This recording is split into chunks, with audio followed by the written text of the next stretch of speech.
a playlist original. Hello, everyone, and welcome to another episode of Back to the Blockbuster with your hosts, Gaius and Jackson. A very special episode about family. You'll get that eventually. What's up, Certainly buddy? is. What's Oh, up, buddy? I'm very excited for this episode as we have a special guest with us today. He's a friend of the podcast. We got Ty joining us, and a fellow Canadian on the show is always a Yes. nice thing to see. We're a limited bunch over here, so it's nice to have. Speaking of family, we're like a Canadian family a little bit on the show today. So very excited to have you, Ty. Welcome aboard.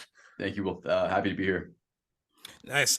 You know what? I think that was the one stipulation. Jackson was like, the guest has to be Canadian. I can't feel alone. No, he didn't say that. Actually, No, Ty has been trying. We've been trying to work something out for a while. Actually, Okay. even before you got on permanently. Well, yeah, like, you guys have known each other for years. You guys are saying. I've actually, we've gone back and forth about trying to get him on an episode, and like the timing didn't really work out. But then I started I posted all these trailers for like the Fast films. Like I ahead of them releasing like the new trailer for Fast 10, they were releasing all these kind of like, I guess you could call them like legacy trailers, I guess. For Yeah, every for, like, actor yes. had their own, for their own sort of each movie. highlight So I was like, trailer. and I saw Ty, I think out of everything I've posted, commented on those the most, and I was like, I think he might actually really like this franchise. Oh, yeah. So like, so As we you can had tell this. behind me, I've got all the memorabilia. It's awesome. And then we had. Oh, I see the car there behind you. I see it. I Paul Walker actually do see in the back. shirts. Nice. Nice. Yeah, I just that noticed was that. dope. Yeah, I'm just that's reading cool. the quote on Donor it now. Theory, That's like awesome. big fan. I grew up. He was my hero, and then when he passed away, I just Dude. sort of I took it to heart to make sure that that's not a legacy that would ever die. And Wow, that's cool. That's awesome. My best friend in the world is a huge Fast and Furious and particularly Paul Walker fan. So I get what you're saying. I remember like hearing the news back in the day, and he was devastated.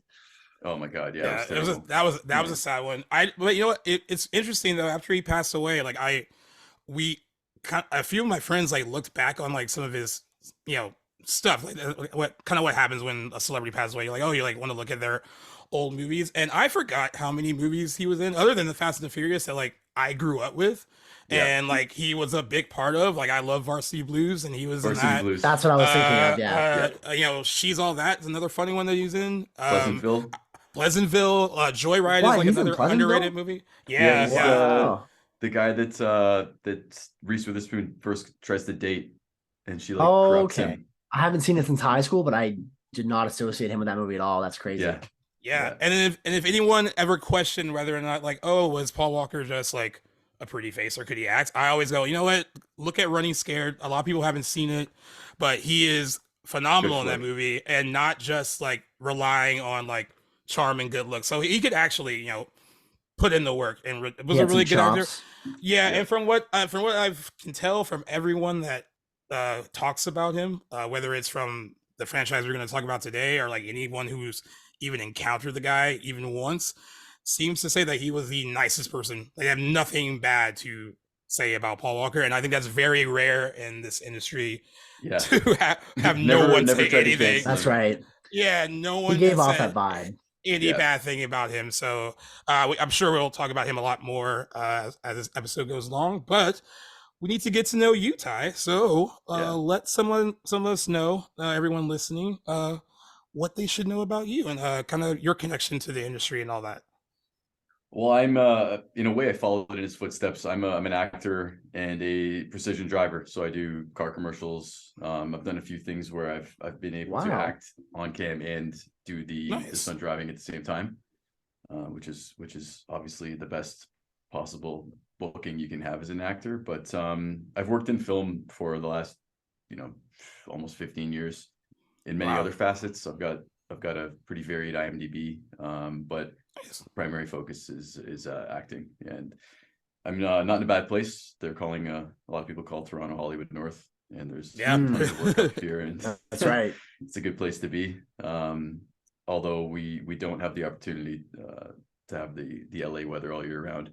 Right. There's not always That's there's right. not always car chase work happening, in the wintertime. But Yeah. that's my jam. I've been with Hero Artists agency for like 12 years, so they're Nice. one of the Well, this best is ones news here. to me. That is quite impressive. That's Yeah. wicked. I would love to be doing something like that. Good for you, man. Yeah, That's really it's cool. good stuff. It's fun. Yeah. Well, aren't like a lot of, I mean, they're not around anymore, but like a lot of like the Arrowverse CW shows are like done in Canada, right? Like Arrow, The All Flash. that stuff, yeah, all that stuff is Vancouver. Okay, nice. All the CW, they did a lot of the like the Titans and Doom Patrol they did here Oh, in Nice. okay. Toronto. Lot of docudrama stuff, a lot of American and British TV. Okay. Someone just sent me a clip on Instagram yesterday of a show that I had done, and it never aired in Canada. She's in Los Angeles. She's like, "Is that you?" And I was Oh, like, "Yeah, that's me." But it's weird. They don't a lot of the stuff they do here that isn't for the Canadian market, which is kind of weird. But it's cheaper, definitely weird. so We have a weird film industry over here. it's kind of messed up. But yeah, I Yeah. mean, it's if whatever's working, right? Whatever brings them the work north of the border. But Netflix Hmm. just built a huge studio. The Pinewood is here. We've got Nice. we have the biggest indoor sound stage in North America, even bigger than anything that's Wow. in LA, which is kind of wild. I Wow. worked on Pacific Rim when they shot it there. Oh, nice. Whoa. Oh, We had what? like an ocean that we had built inside the sound stage, Holy and had shit, like a dude. boat on hydraulics and indoors. And some of the stuff that you see done here, you'd never imagine it was here. But there's a thriving industry. Well, that is quite That's some cool. insight. Even like Yeah. as a Canadian, would never have guessed like a production. I can only name on the top of my head. I'm sure there's many other movies that I know that I just don't know were filmed there. But on the top of my head, I only know of very limited productions that were filmed there. So it's kind of really cool to hear this, just knowing that it's like my homeland. It's not that far away Yeah. from me. And That's, oh, as that's a cool. as a rural Eastern New Brunswicker, I just don't really associate like Canada as much, or at least where I'm at, with the industry a whole lot. So hearing this is just quite fascinating. Well, it's the same dollar everywhere. It's just I think the infrastructure is sort of already baked in. So Yeah. they do a lot of stuff in Toronto, a lot of stuff in Hamilton. Hamilton doubles for New York. I did a movie last year that we were in Hamilton doubling it for New York, and Cool. then a few weeks later doubling it for Detroit. And it's just the way that this part of the world looks similar to a lot of the major cities in the States. So And a little touch of movie magic. Yeah. free Yeah, a little production touch of value. I was wondering Yeah. that because like when we did the Scream 6 episode, Jackson, we were talking about like, yo, it's set in New York, but they didn't film it in New York. They filmed it in Canada. And I've always wondered like, and the same thing with like the eighth, like Friday the 13th, like Jason Takes Manhattan, other than like the Times Square stuff, that was also shot in Canada. And I was like, Oh, okay. why? See, I didn't know I was this. like, Yeah. wondering. I mean, I didn't know. I actually didn't know it could double so well. I mean, like, I guess for like the naked eye, for me, I'd be like, all right, that feels like New York. I guess if you were like really like, if you lived in New York, you'd be like, A you can native tell, New like, Yorker would, yeah. yeah, They'll right. they'll have second units that film in New York or wherever, and then they'll mix that in. But like they did Suicide Squad was here, they did Shazam here, like a lot of the DC stuff Awesome. ended up being Nice. here. And then they just, would insert little like long shots or whatever, establishing shots of wherever it was supposed to take place. Yeah. Oh, that's cool. Yeah, I mean, I always, it was funny because bringing up the Scream 6 thing again, someone messaged me on G Reels because I mentioned when I posted on Twitter, I was like, oh, like the New York setting. I knew it wasn't filmed in New York. I already knew that for covering it for work, but this guy sent me like a long message, and he was like, "Oh, if you really lived in New York, you would understand. Like, it didn't really feel like New York at all." And I was like, No all right, doubt. dude. Yeah. All right, I get it. I get it. It's fine. I mean, it changed. It looked like New York enough for me. Like it was. Yeah. It was. Suspended You know what? disbelief. Yeah, we weren't in Woodsboro. That's all I cared about, and like, we were like somewhere new, and it was perfectly fine. But yeah, that's really cool. I had no. I mean, I actually calling it right now, even though you've only been talking for a few minutes. You are very legit, and anytime you want to be on again after this, you can be on as much as you want. Because Hell yeah. I kind of had an idea of like the stuff you were doing, but like to hear it, I would love to pretty get cool. more into that for sure sometime. Yeah, Yeah, I've got a lot of stories, believe me.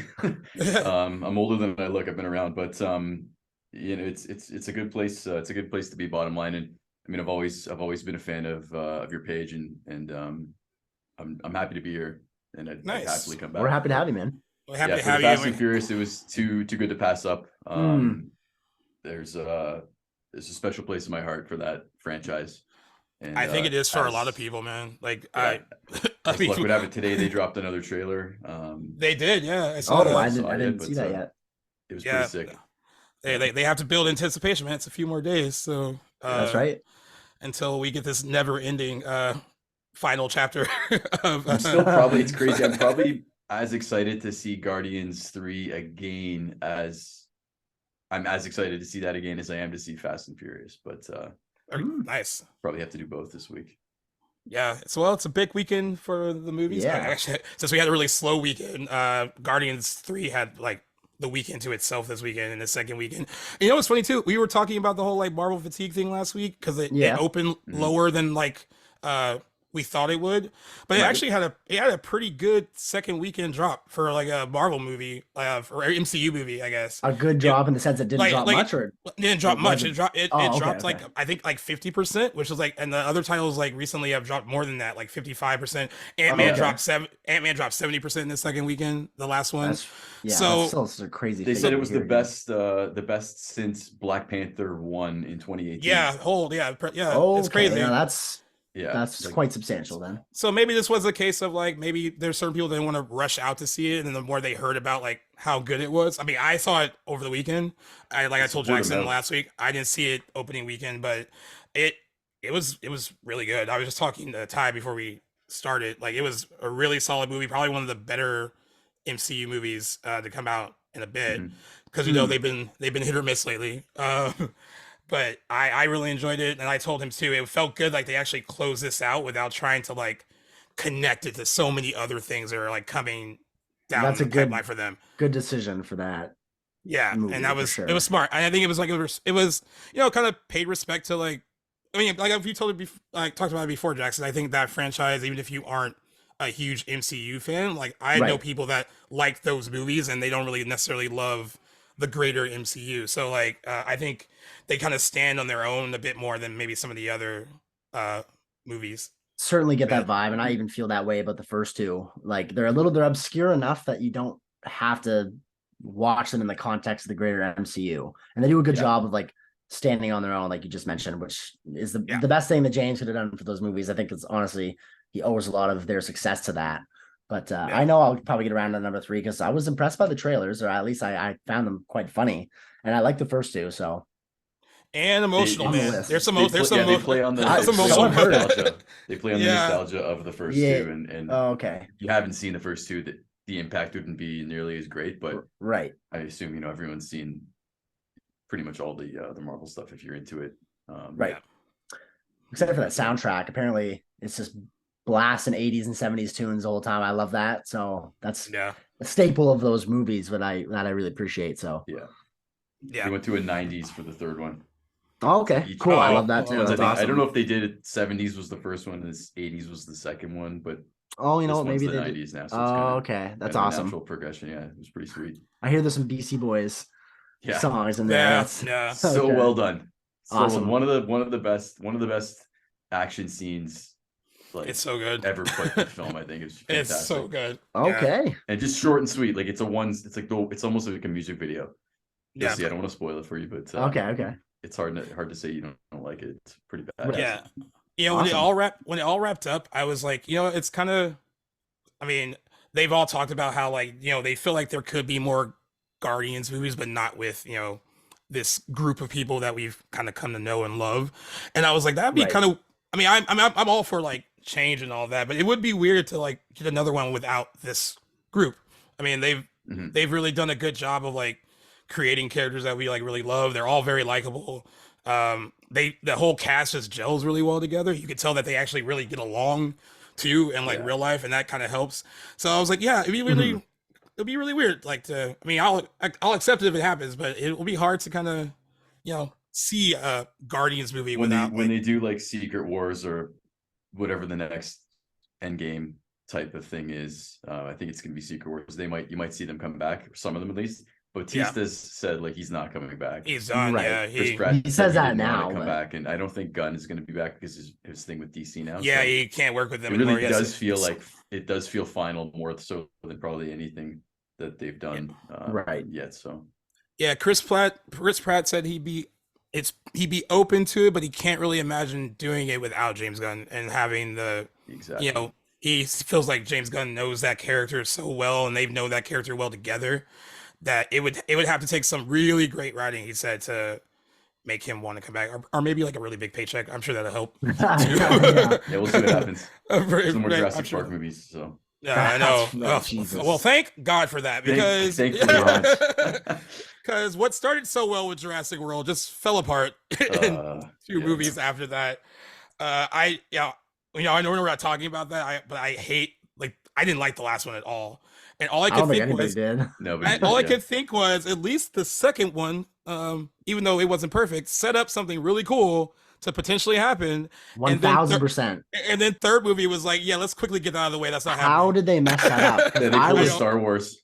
Yeah, I was like, are you Oh, Let's that's just serious? pretend that never happened. That Yeah. never happened. that the is one- terrible decision. The one cool thing that happened from your misguided sequel, you were like, that was too interesting. We're not gonna do that. What a still shame. can't. Yeah. What did you get? Well, Jackson, I know you got some watches in. I got a lot in this week because of this. Okay. And then I also got what we're going to be doing after this. Yes.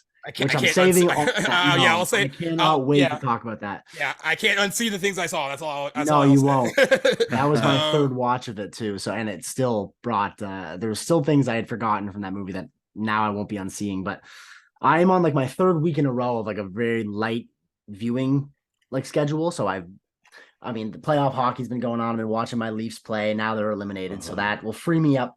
Is that a grown? Oh no! Don't remind me. I know. Yeah, I know. It's tough. So that anyway, the silver lining of that now being these nights I'll have spent watching the Leafs play and lose, I'll now be getting back into some movie watching. Mm-hmm. So for the last little bit from the playoffs, I've been a little behind schedule, but I did get a watch yesterday, Sunday, as of recording, of a infamous movie. You've probably heard of it on those like iceberg lists of like depraved, like banned sort of movies. I got one of those in. By the way, Jackson loves stuff like this. Like the more depraved, the better for him. Apparently, I'm very hard I'm to intrigued. stimulate. Yes. Have you guys ever heard of the movie Martyrs? It's a French film from 2008. Yep. So I got that in yesterday, and let me just preface. It rings a bell. I don't know.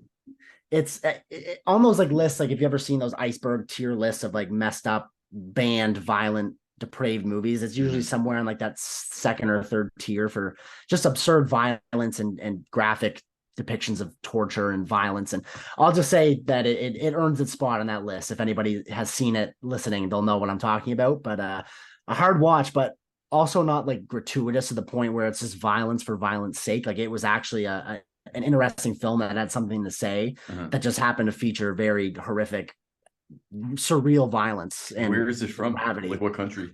France. It's a French film from 2008. And I don't know much beyond that. I wasn't familiar with the director, none of the actors. I'm assuming they were all native Frenchmen. They all did a fantastic job. It was really well acted, really well shot. It was an awesome watch. Hard to say that I could recommend it to people or that I like have any interest in watching it again anytime soon, just because of the nature of what you're seeing. It's hard really to put into words because there's just some horrible things, but that's just something that I really appreciate about film is when you do see something that can stimulate you in that sort of way, especially the more you watch and the more that you subject yourself to especially I feel like this is the case with horror movies. I find the older I get, the more I watch, the harder it is to become frightened or scared. Yeah. And It's not that kind of horror movie. There's nothing really supernatural about it. Like maybe a little bit of an element, but in the sense that you're seeing something that can elicit a reaction out of you that very few films can. I would praise this movie for being able to do that. So like Ari Aster-esque. Yeah, exactly. More like on the toned up violence, but in the sense that, yeah, he can elicit something in you that very few directors can in the context of a horror film. Because that's very much what it is a straight up horror movie. I think on IMDb, my buddy that I watched it with was saying there's no other even like subgenres mentioned. It's just a straight up horror. Yeah. But if you guys are ever in the mood for something that you, as a good one-time watch, maybe something if you're in the stomach for it, Martyrs I would recommend. Because like I said, it was beyond it being known for its reputation. It was a quite well-helmed film. So that was really my only watch of note in the last like couple of weeks. I got lots of Better Call Saul in as well. I've been binging that. I'm late season 5 actually. Now. No way. Awesome. Are you a Breaking Bad fan? Oh, huge. And I watched Do you know what's coming, Gaius? Have you heard this time? I'm on season 6 episodes. I think we're about to start episode 7. So it's home stretch, but I didn't see the last 2 seasons. And then for a couple of years just waited on it and didn't have you're better than me because I've never seen it. Get on it. I know. I've gotten so many. I get so much shit either virtually or in person about having not seen Breaking Every Bad. time it comes up, you must cringe because you know it's coming. Yeah, That's it's the just that's like the only thing I've been watching last like week or so as well. So it's kind of ironic, but yeah. I'm excited to finish it. Actually, Let me I've ask been you what. watching Fast and Furious movies. That was the departure I took, but after we do this, I'm gonna probably finish it maybe within the next 2 days, 3 days. Yeah, I'll be done season 5 probably by the weekend. I'm expecting. But so just a quick aside here. How do you stack it up against Breaking Bad in terms of like your enjoyment of it, like the quality of it? Because I'm honestly wrestling with that myself. I don't know if I like it more or just as much. I think I like it. It's almost like a procedural drama mixed with a Breaking Bad.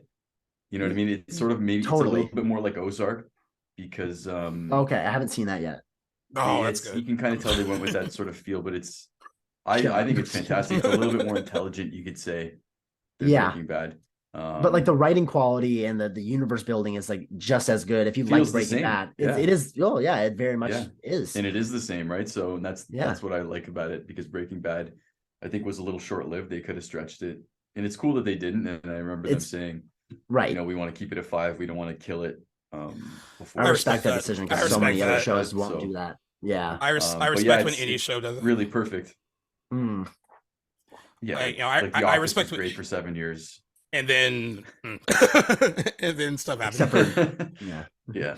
So and then big fan. And then you have like Grey's Anatomy. And oh my 20 years.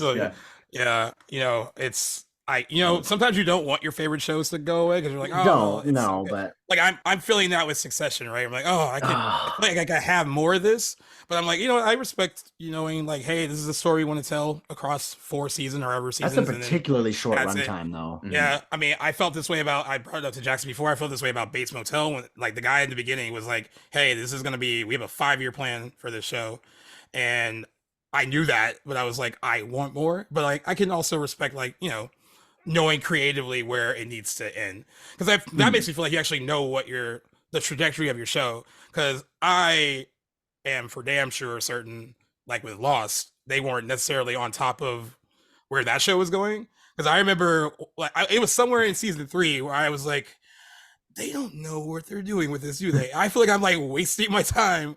Well, the writer's strike from back then, the writer's strike destroyed Lost. Yeah, that was one of the shows that fell victim to it. It destroyed Heroes. I'll never forgive it for destroying Heroes. There's a lot of shows that it like that decapped completely. Yeah, that's very unfortunate. Big time. Yeah, it's not. Although this time around, I am, on a side note, I do support the strike that they're doing right now, because the whole AI thing, like the stipulations that they want to prevent AI from taking their jobs. I think that's very, very, very important. So hopefully it doesn't last too long, but good for them for side right now, holding their ground though. Yeah, for sure. As far as my watches, I watched Killer Joe, like I said, for the other show that we're doing. Yeah. And then it was funny too, because like Owen's birthday is today, but we celebrated it on Saturday, and we were talking, and he was like, "Oh, what have you been watching lately?" I was like, "Well, I blew through like 7 Fast and Furious movies for this episode." He's like, "What?" He's like, "Wouldn't you have time?" I was like, all right. There were some that like I actively paid attention to, like really paid attention to. Like I love the first one, right? I watched that like completely attentive, and there were other ones like Too Fast, Too Furious. I was like working and like kind of looking and not really paying attention to it. But pretty simple movie. But it's so like, I'm so familiar with all of them that you don't really have to, it was just more of like a refresh thing. Mm-hmm. And he was just like, I commend you for getting through those. And then I did 8 and 9 when I got home yesterday. And I don't think I necessarily need to do that, because I've seen those the most recent of the bunch. Yeah. But I don't know, man. It was fun. I'm glad that we're doing this episode. I had a lot of fun rewatching all of them. But yeah, so that's why I'm super excited to discuss it. But we do have a couple of news things that we want to get out. They weren't enough to have a whole episode on. But we have to mention. We have to mention safety. Them. I'm not mentioning. I will mention that second. Absolutely. To Shannon and Ashley who are listening to this, I am going to mention it, but second, because this other news is more important. we have an official release date for Beetlejuice 2. It's coming out September 6th, 2024. That was the release date that I guess that Blade, the MCU Blade was on, but Okay. that movie is delayed because of the writer's strike. Apparently, this will start filming in London next month. I'm not sure how does that work with like the strike going on though. Can they shoot in It's London? the And not, WGA, so if there's maybe the Writers Guild of England will be oh, doing it, but that's a good way to that's a good workaround if you want to still work on your movie. Yeah. Like, yeah, so let's shoot it in London. we're still working up here, but like I said, a lot of the work that we do is American, so there is definitely a lull. But if they're filming it in Europe, in England, I should say, because it's not part of Europe, yeah, that could be it, or it That could have could be been it. written in full Before the strike, and that's Yep. even more likely. But I think yeah, shooting I in think a lot of England is Burton a movies great. are filmed Yeah. in England, Yeah. anyways. I It think it's adds a pretty certain charm. Yep. good. Yeah. And there's a lot to look forward to. I mean, in this sequel, we got Michael Keaton coming back in the title role, of course. Jenna Ortega, everyone's Huge favorite, was- favorite new up and coming actress. She was fan cast in this movie Yeah. long before she even really was Yeah, cast. I Yeah. think so. Yeah, That's like perfection. and perfect Lord casting. knows she needs work because she's barely in anything right now. Yeah. But Kind yeah, of a dry she is. streak, eh? Yeah, a little bit dry spell for that one, but she will be playing the daughter of Winona Ryder's character, who I guess is also coming back. They also said that Justin Theroux was added to the cast, Monica Bellucci, and Willem Dafoe also added to the Willem cast as well. Dafoe, he is somebody Yeah. who is in literally every fucking Every- thing these days. And I love Yeah. that. I love that for him. It's just crazy. Like, I don't think this guy has a life outside of acting. He's in Probably every not. movie. Can't He's, believe it sometimes. Yeah, he's got a very long streak going. It feels like he's been mentioned and done a lot of really good work lately. I feel it's dating like back since to, like, The Lighthouse is like the last thing, Yeah. like when I started to notice this trend of him being cast in like every little indie and even mainstream sort of production. Maybe it goes beyond that, but since then I've certainly noticed his involvement in a lot of different projects. well, but- he's had quite a longevity. He's had a long career going for himself, and Yes, he I has. still think he's going to be Joker one day. And I hope so. You know, wants to that'd be Joker one day, really Perfect. fun. Actually, Like I mean, he already chewed up some scenery and with Spider-Man back in the day, and then in No Way Home, so it's close, very close to that.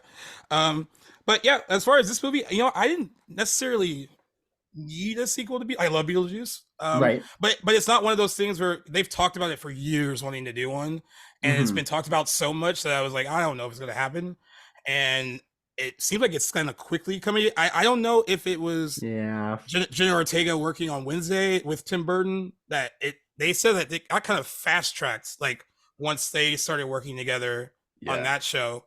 I can see that. And you know, we were joking about her, but like, you know, she's certainly the it girl right now. In just about anything that I mean, when I told you that story on Deadline when they were talking about like the Scream 6 box office predictions, and they listed her as like a primary reason people were going to go see that movie Yep. on opening weekend. Absolutely. And I was like, good for her. I mean, is she 21? Or is she's young? Yeah, And I don't she's even think she's 21 yet, but I'm not sure. and it's Wow. cool to kind of like build, like, you know, building this kind of. I mean, of course, I guess the big comeback too is Michael Keaton, who is also like. He's like, I'm at an age now where I can just dabble in all my old stuff. Yeah, I can I be wonder if Batman. the test I can be scores, Batman again.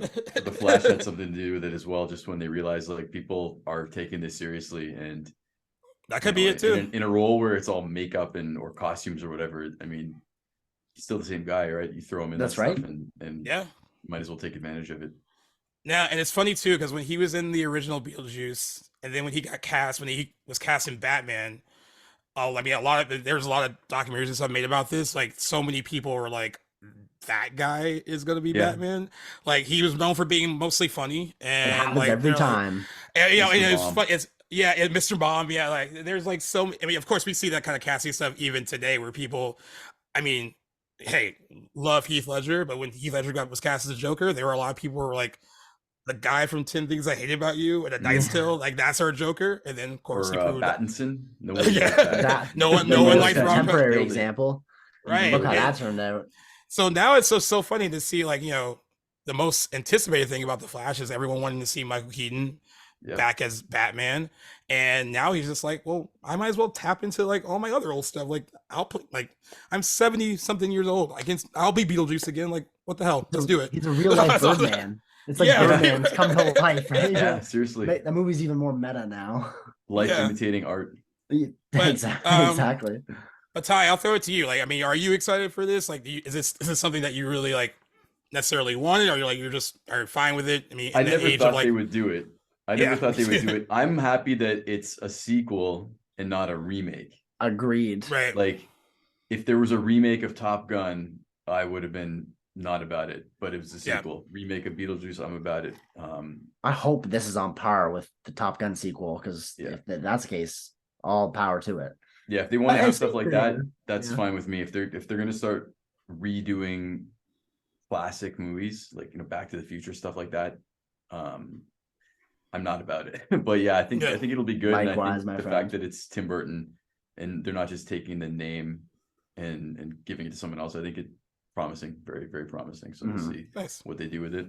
Be interested to see who's writing it or who has wrote it. Do we know that yet, or do you guys know off the top of your head? I don't know. Yeah, I just know. I just know that Tim Burton's back to direct it. Danny Elfman's going to do the music, of course, because he's Tim Burton's guy. And then I know it's supposed to start shooting as soon as next month in London. So, I mean, this probably, I mean, like you said, like with the whole writing thing, they probably had something locked down already. Yeah. For it, especially for it to be coming, like, oh, we're going to start shooting this like next month.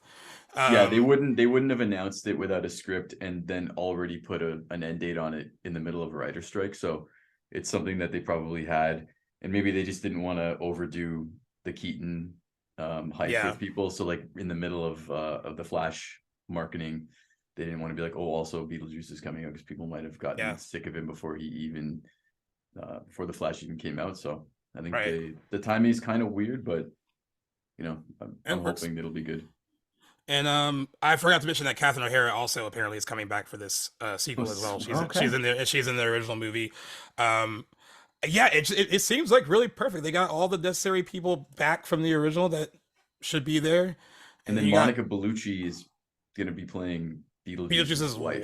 Mrs. Beetlejuice, Mrs. Beetlejuice. And I didn't know that Monica Bellucci and Tim Burton were dating. What? Like, so I found out JC Burke with the movies, like when he covered it on his page, I was reading it and I was like, wait, they're dating? But I mean, and then, and that's typical Tim Burton fashion, because when he was with Elena Bonham Carter, she was always in his stuff too. Yeah. And so he might as well, forgot about they were together. I thought they were still together until I heard about Bellucci. So, good for Tim Burton. Good for Honestly, Tim Burton. Yeah, Mark, because beautiful actress, beautiful person.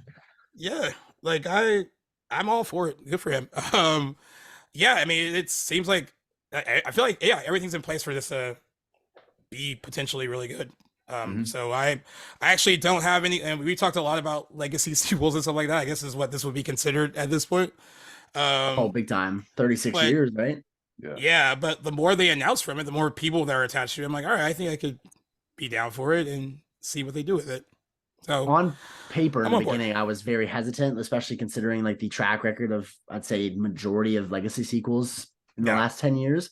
But as this movie has gained steam, added casts, Tim Burton's back to direct, it's become something I can actually look forward to. I think anyway, it's in the right direction and in the right hands. So I agree with you. I'm quite looking forward to this one. Yeah, as long as people are actually in it for the duration and they're not just sort of throwing them in for 5-minute cameos. Oh, like cameos. I hope that's not the case. Or Star Wars or whatever. Yeah. But I think Tim Burton would do his own franchise right. Well, it's a franchise now. Yeah. And high hopes. Yeah, I have high hopes for it too. I wish I could remember, Jackson. It was on here, and I know it wasn't you because you said you didn't say it. I cannot remember who's called Rachel Zegler a poor man's Jenna Ortega, and it keeps bothering me because I know someone said it, and I and I think it was like a guess we had. See, I don't remember that being thrown around. Maybe it was on because you won't say like. I don't know why I thought you said it, because like you wouldn't say something that mean, but like I was like, who called her like a poor man's? You know what? I couldn't. If I had been more familiar with Rachel Zegler, maybe I'd have said that, because I couldn't envision her when you said this on like whatever episode we recorded that on when you brought that up. But then literally the next day, maybe even later that night, I saw a post with her and I was like, oh wow, she does look like Jenna Ortega. But I'm not as familiar with her work, so that's why I knew it wasn't me, because I wouldn't even really know much. But there's definitely instances of actresses and actors that I think are like kind of like a different version of another more mainstream one. But no, it wasn't me. That I see. I got to figure that out. I can't man. attest to her acting talent because I can't think of any of her work off the top of my head. But it'll come to you sometime. I mean, she was good in West Side Story. I mean, is she the lead in that? Is that who that is? Yeah. She went from high school obscurity to making a Steven Spielberg musical remake. So good for her in that regard. But yeah, and the thing with Jenna Ortega too, like we talked about it before, like when Scream 5 came out, and I had never heard of her. I was like, I didn't know who she was, and then all of a sudden she was in everything I was watching. It seemed like then she was like, she was on You until after the fact, and I'm like, that's the first thing I'd seen her in. Yeah, she was great. So and then she was in X, and like like there were so many things that she kept popping up in. I was like, well, she's not going anywhere. No. So the point where I was watching Scream, and I was like, all right, I think Melissa Barrera is fine, and she's doing okay in like individual scenes. But when they have her in scenes with Jenna Ortega, like there is one person clearly acting in circles around the other one. And I was like, give that girl more to do in the next one. And of course they did. A lot more to do. But yeah, like I said, I'm looking forward to it. Like, I mean, she's of course a talented girl. Like, been in a lot of stuff. I love Tim Burton movies in general. It's probably good for him to like kind of go back and do something that's like classic Tim Burton. Because other than like, have you done any sequels? Batman Returns. Oh yeah, I can throw that into your face. I remember when you were like, I've never seen Batman '89. I was like, what? Yeah. How did I let that come up? If you want to borrow it. I have it on DVD on Blu-ray. I just haven't gotten around to throwing it in yet. It's really fantastic to watch in 4K because it's like it's almost like you're seeing it again for the first time. Right. And when you're a kid, you're watching it on like cable TV, it's all chopped up. Yeah. Right. So I'll be seeing it in anticipation of The Flash, no doubt. So I will hopefully you'll hear me talk about it here in the next few weeks. I can't wait. Better. Yeah, that's another thing I've been messaged about. Like, you guys have seen Batman '89? I was like, no. I shouldn't have let that one come out. And he doesn't understand the twisted goodness of Batman Returns because it's a weird, fucked up movie that's certainly not for kids. So I'm in the dark about this. But they definitely marketed it towards us when we were kids. They're like, yeah, go see that movie. It has a Happy Meal tie-ins. Well, I mean, Batman, right? But on that note, I've seen most of Burton's other movies, except for the Batmans, maybe a couple of his others. But I've seen. I think did they do 2 of the Nightmare Before Christmas movies, or was there only ever? No, I think it's just the one. And did he do the sequel to? Wasn't there a like Alice in Wonderland sequel? Yeah, there was. Did he do that sequel? I don't know if he actually directed the sequel or not. Is it Through the Looking Glass or whatever? I don't know if he did the second one, but you're right, there are 2. Yeah, I don't know. I think he's a wonky dude, though. Sure. That Tim Burton has quite the. I mean, if you want circle of cinema, if you want to see like the one Tim Burton movie that I think is probably the most him, I think Edward Scissorhands is probably the most like. You could tell that when he was doing that, he's like, I know that guy. I understand who this guy is. Right. Yeah. Which is why that movie I think is so good. I mean, you could tell like it seems like a personal kind of story to him. That's why I think that's probably the best stuff he's done. And other than that, I mean, I love Big Fish as well. I think that's a really good movie. That's one I haven't seen of his. I actually didn't know that was him. Yeah, he's Sweeney really good. Todd, I love by Tim Burton. That was. I do love that too. Love a good musical. Yeah, I didn't know anything about that musical either before I saw the movie. It was just a random like, let's go see the latest Tim Burton movie, and I was surprised that I liked. I mean, I like musicals, but it just depends on like the type. You got to be in the mood for them. Yeah, true. Because I will never forget when a girlfriend at the time like made me go see Phantom of the Opera with her. Oh, and it's the Joel Schumacher one, and I was just like, this is trash. I mean, I look like Emmy Rossum is good in it. I will give it that, and it's a pretty movie. That's all I can really say. It's a little bit of a chore. I actually saw this recently with a friend of mine as well, earlier this year, and I remember thinking this is a haul to get through. Yeah, and then Gerard Butler, I just can't tell. If, I'm like, can he sing? I was like that whole time I was watching. Was it him? Yeah, Gerard Butler played the Phantom, and I mean, there's a voice there. I just don't know if it's Actually, a now that great you one. mention that, I remember reading that he took no sort of singing lessons in anticipation of that role. Just raw Gerard Butler singing, like craziness. And then he does That's it again in Les confidence. Mis. Like that guy's got, yeah, that's confidence at its peak. Yeah. Yeah, Jesus. Or yeah, good for laziness, depending on how our you look at it. laziness. Yeah, our Maybe a laziness. healthy mix of both. Yeah. Yeah. A little bit of All sprinkle of right. delusion. All right, Shannon and Ashley, here is your sequel news. Actually, I'm making fun of this, but I actually do like the first Freaky Friday. I haven't watched it in a while, but I do think that Same. Jamie Lee Curtis and Lindsay Lohan are quite good in it. I think they're really funny together. And Jamie Lee Curtis's career lately has been all about manifesting stuff that she wants to happen, all during award season while she was promoting her role in Everything Everywhere All at Once. She kept mentioning that she had talked to Disney about a Freaky Friday sequel, said she had talked to Lindsay Lohan about doing it and that she's down for it. And she kept mentioning it in almost every interview that she did. And then lo and behold, yeah, we are gonna get a Freaky Friday 2. And this basically the announcement comes like I think the movie turns 20 in August. So it's 20 years since the first one came out. I don't know what they're gonna do. They didn't really give any explanations as to what it's gonna be. Hey. It'll So probably be like the same thing, but it's like her kids this time, and then it's like the grandma and the mom, and then maybe they bring another kid in, or maybe they gender swap it or something, but they'll figure it out. yeah, I mean, I feel this one's a little harder to accomplish, like in a good way. You know what I mean? yeah. Like Well, probably I mean, it more was a remake, subjective right? to. So they didn't really need to Oh. think outside the box. Yeah, like the original one is a Disney Oh, Remake, yeah. from like the 60s. Yeah. interesting. I didn't know that. Yeah. And honestly, the first movie tapped in at around the time when Lindsay Lohan was pretty big. I mean, she had done Parent Trap, of course, and then like Freaky Friday was a Mean Girls. So like The next year, right? Yeah. yeah, next year it was Mean Girls for her, and I guess I shouldn't mention her be fully loaded. It made money, but she was like a really big thing, and like so much so that she even has like some songs on the soundtrack. On our way to Owen's birthday party, because I was in the car with 4 girls. They played that ultimate song from Freaky Friday several times on a 45-minute drive, and then I just had to go with it and just accept it was happening. And I was like, all right, forever. I was like, I don't know the words to this song, and then I'm just like, yeah, I know the words. By the time the drive's over. Yeah, for sure. But I do remember the movie being fun. I remember like Jamie Lee Curtis being really good in it, actually, and Lindsay Lohan. This is a little different for me than like the Beetlejuice 2 news, and this doesn't feel necessary at all. No. Like whatsoever. This seems like more like, hey, like Jamie Lee Curtis is like hot again, so let's like see what she can get done. Lindsay Lohan completely turned her life around. I mean, she turned her life around. She does have a Netflix deal too, like for stuff. Okay. I think she's married or engaged now. She's about to have a baby.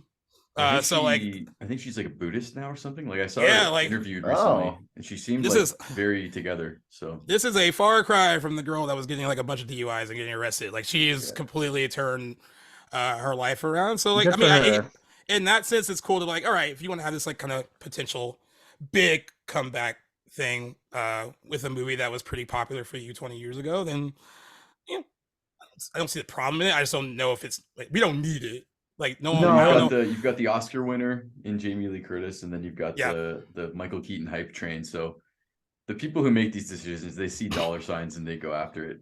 Exactly. Right. That's what it all comes down to. It makes sense. You know what I mean? Yeah. And by the way, Jamie Lee Curtis is no stranger to bringing her franchises back. She did it with Halloween H2O for Halloween, and then she's for sure producing. Yeah, and then when she did Halloween 2018, she was like, all right, we don't have to like. We could disregard all those sequels and we'll just connect it to like the original movie. So what I like about her though is, she not dealt with, but like she got a lot of flack sometimes for some horror fans saying that she kind of like rejected her horror movie roots, because she did like a bunch of horror. She did a bunch of horror movies in a row. She did Halloween. And then that movie was very successful, and then she thought like that would lead to like other big things, and she kept only getting TV work pretty much after that. So then John Carpenter was like, "Hey, I have a role in The Fog. Do you want to do that?" and she hadn't been in the movie since Halloween, so she was like, all right, we'll do The Fog. And then she said from there it was like The Fog, and then Prom Night and Terror Train, and then she did Halloween 2, and she knew after Halloween 2 that she had to do something else if she wanted to be, like she said, taken seriously as an actress, Right. Not typecast. and not get typecast, and that's fair. But then there are like hardcore horror fans who sometimes are like, man, she like turns her back on horror until she needs it. Yeah. Whatever. I mean, that could be true, but like, I You mean, can frame that about anybody's career Well, if you spin it the right way. it's true. And honestly, Yeah. watching her, even when she promoted H2O, even knowing what she signed up for, because like she wanted that to have like finality to it, and they're like, no, we know we're doing Resurrection. We know you can't kill him off. And she, even knowing that, she still promoted the hell out of it. The last 3 Halloween movies that she did, she promoted the hell out of those. Like you could tell, like if she's faking caring about all this stuff, then she's a really good actress. Because it seems like she really is into like what these movies kind of mean for the people who are watching them. Like she's very much aware of what the fan base is. She constantly says that she would not have a film career if not for Halloween. So like she always brings it back to that. And she even thanked genre fans in her Oscar speech. She made sure to Yeah. mention, like, you know, like, That's so right. so That's pretty I cool. I kind of like the like that she can manifest this for herself. Like you just like talk it up. Like, you know, I'm Speaking pretty into sure. existence, Like, you yeah. know, think about Yeah. it. She was like a trendsetter because now you're looking at all these other movies that aren't in that genre that bring back people who are dead, like Yeah. Han, for example. Oh yeah, yeah. Yeah. A lot of the Marvel guys coming back from the dead, and just extending and figuring out ways to, you know, to reach into the past, Yeah. whether it's Right. for nostalgia or just for sheer dollars. A lot of other genres are now sort of doing the same thing that horror has done for a long time. I think Long that speaks time, a little yeah. bit to a lack of original content coming out of Hollywood, particularly Yeah. the writers. Yeah. Yeah. You know, Unfortunately. Something to do with that. Depends on how you look at it. For the fans, it's Yes. like if you say, oh, we're bringing back someone so and so who died off, you know, 10, 20 years ago. Yeah. If you look at the hype for the Flash, like it seems to be a good formula, right? So True. we'll see Right. how they do it with this, but I mean, good for her. Yeah. Oh, I mean, absolutely. I talked about this with Jackson before, like, you know, however you might have felt about those last 3 Halloween movies, I know a lot of people feel some kind of way about the last one, especially.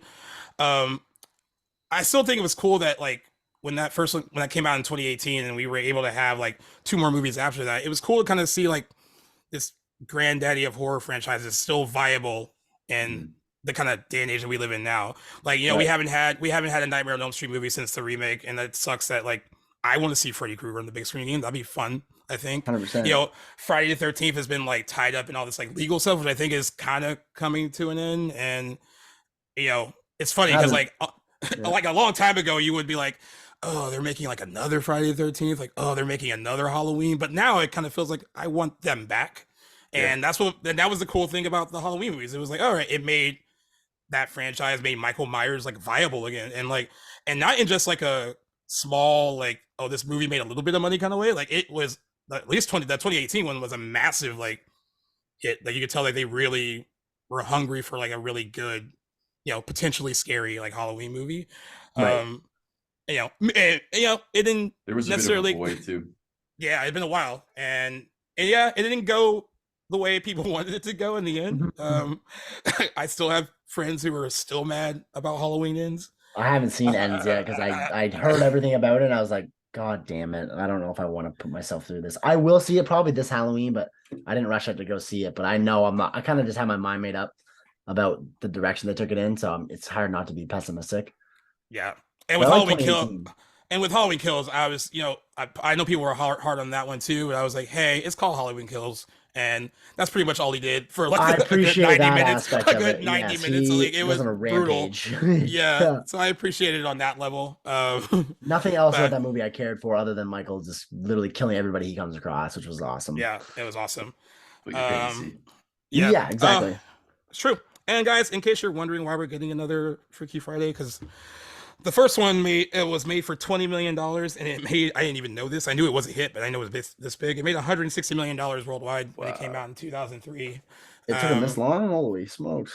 Yeah, I mean, well, Lindsay Lohan had some Oh, problems. okay, fair enough. Yeah, they probably would That's figure out a way to right. do it sooner if not for her transgression. But I Yeah. mean, she's been. I mean, honestly, she's been talking about either wanting to do a sequel to this or Mean Girls. I don't need a sequel to Mean Girls either. It's fine Leave the that way alone. it's Yeah. fine, and it that is a pop culture phenomenon type of movie that Mhm. deserves to just live its own single life. I don't really want to see Rachel McAdams and Amanda Seyfried. Like, I like them, playing high school. I don't need to see them Yeah. potentially, I guess, basically being what Amy Poehler was in the first movie. Like, they'd probably be like the Yeah. moms, and like it'd be like a new group Right. of girls. Like, no, I mean, No, but it's- I also understand why Lindsay Lohan would want to sequelize her most popular movies. she'd Totally. probably be the only one that would want to do it. Even Yeah. Rachel You're McAdams right. is like, I'm good. Yeah. Amanda Seyfried's like, I have it in me. I'm good too. Mm-hmm. But yeah, we'll be getting that. I know they have a writer. They already have a writer attached to it, so it makes me wonder if like maybe some of this has already been written, or like maybe they just potentially as well. But yeah, Shannon Ashley, that is your Freaky Friday 2 news from your boy Gaius. And now we got to talk about guy shit. All right. On with all it. right, let's go. On with it. Now we Boom, are. boom. So I actually didn't put this episode on our calendar. Like when Jackson came up with the calendar, this was one of the things that he kind of threw on there because he knew that the movie's opening like May 19th, and it was kind of like just basically a blurb about like we can do something leading up to the new movie coming out. Enough content in there to make an episode out of, I thought. So Yeah, and since there are 9 movies, there is a lot Well, to cover. 10 really. It's 10 no, Hobbs 10 and out of Shaw. 10 I now. haven't seen Hobbs and Shaw though.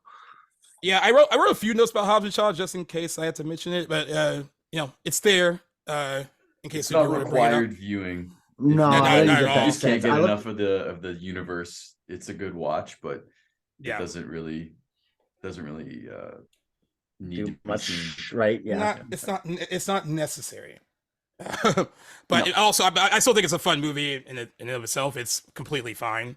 Yeah, But yeah, you don't really need if you're trying to have like a crash Fast and Furious course before you go see Fast 10, Hobbs and Shaw is not necessary for you to watch.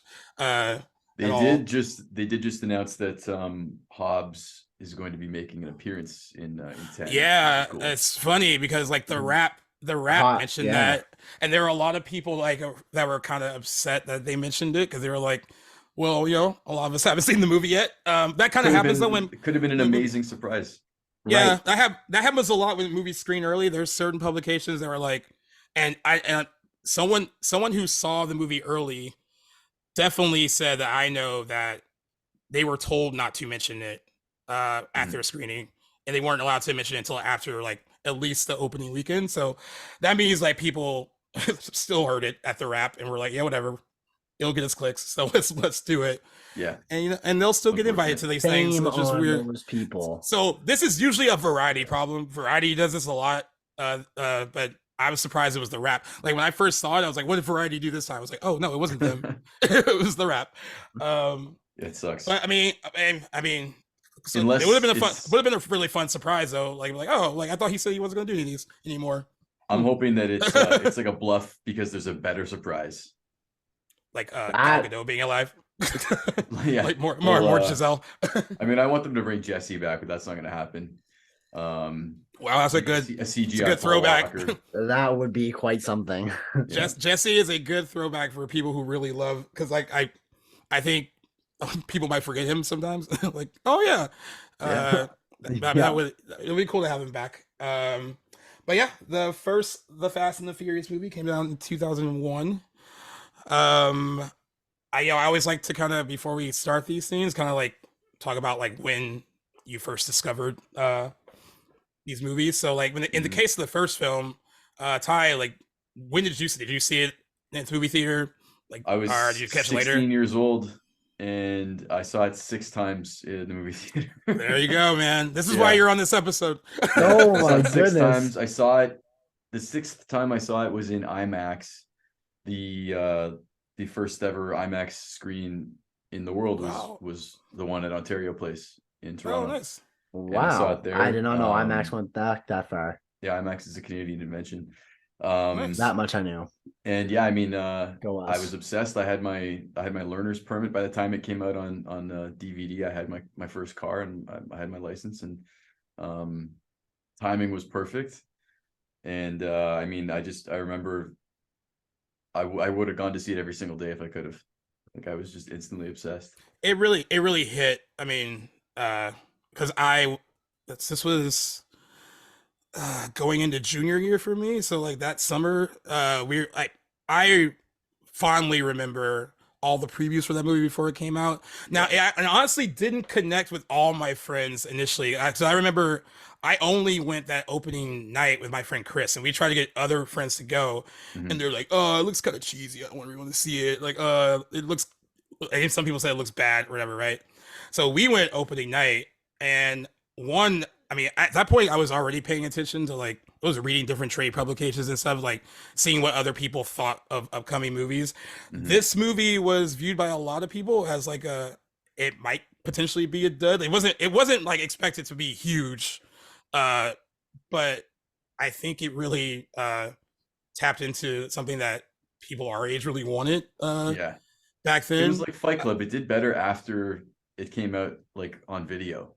Right. Like, that's when it really was thriving. Home media would have been But massive. just that for whole it. it started like an entire, it reignited like the muscle car era from the late 60s. And Yeah. looking back on it now, I mean, it created an industry essentially. Like, when you look at all the video games, the Need for Speed Underground games, and like all that stuff, all of that stuff's come because of the Fast and Furious.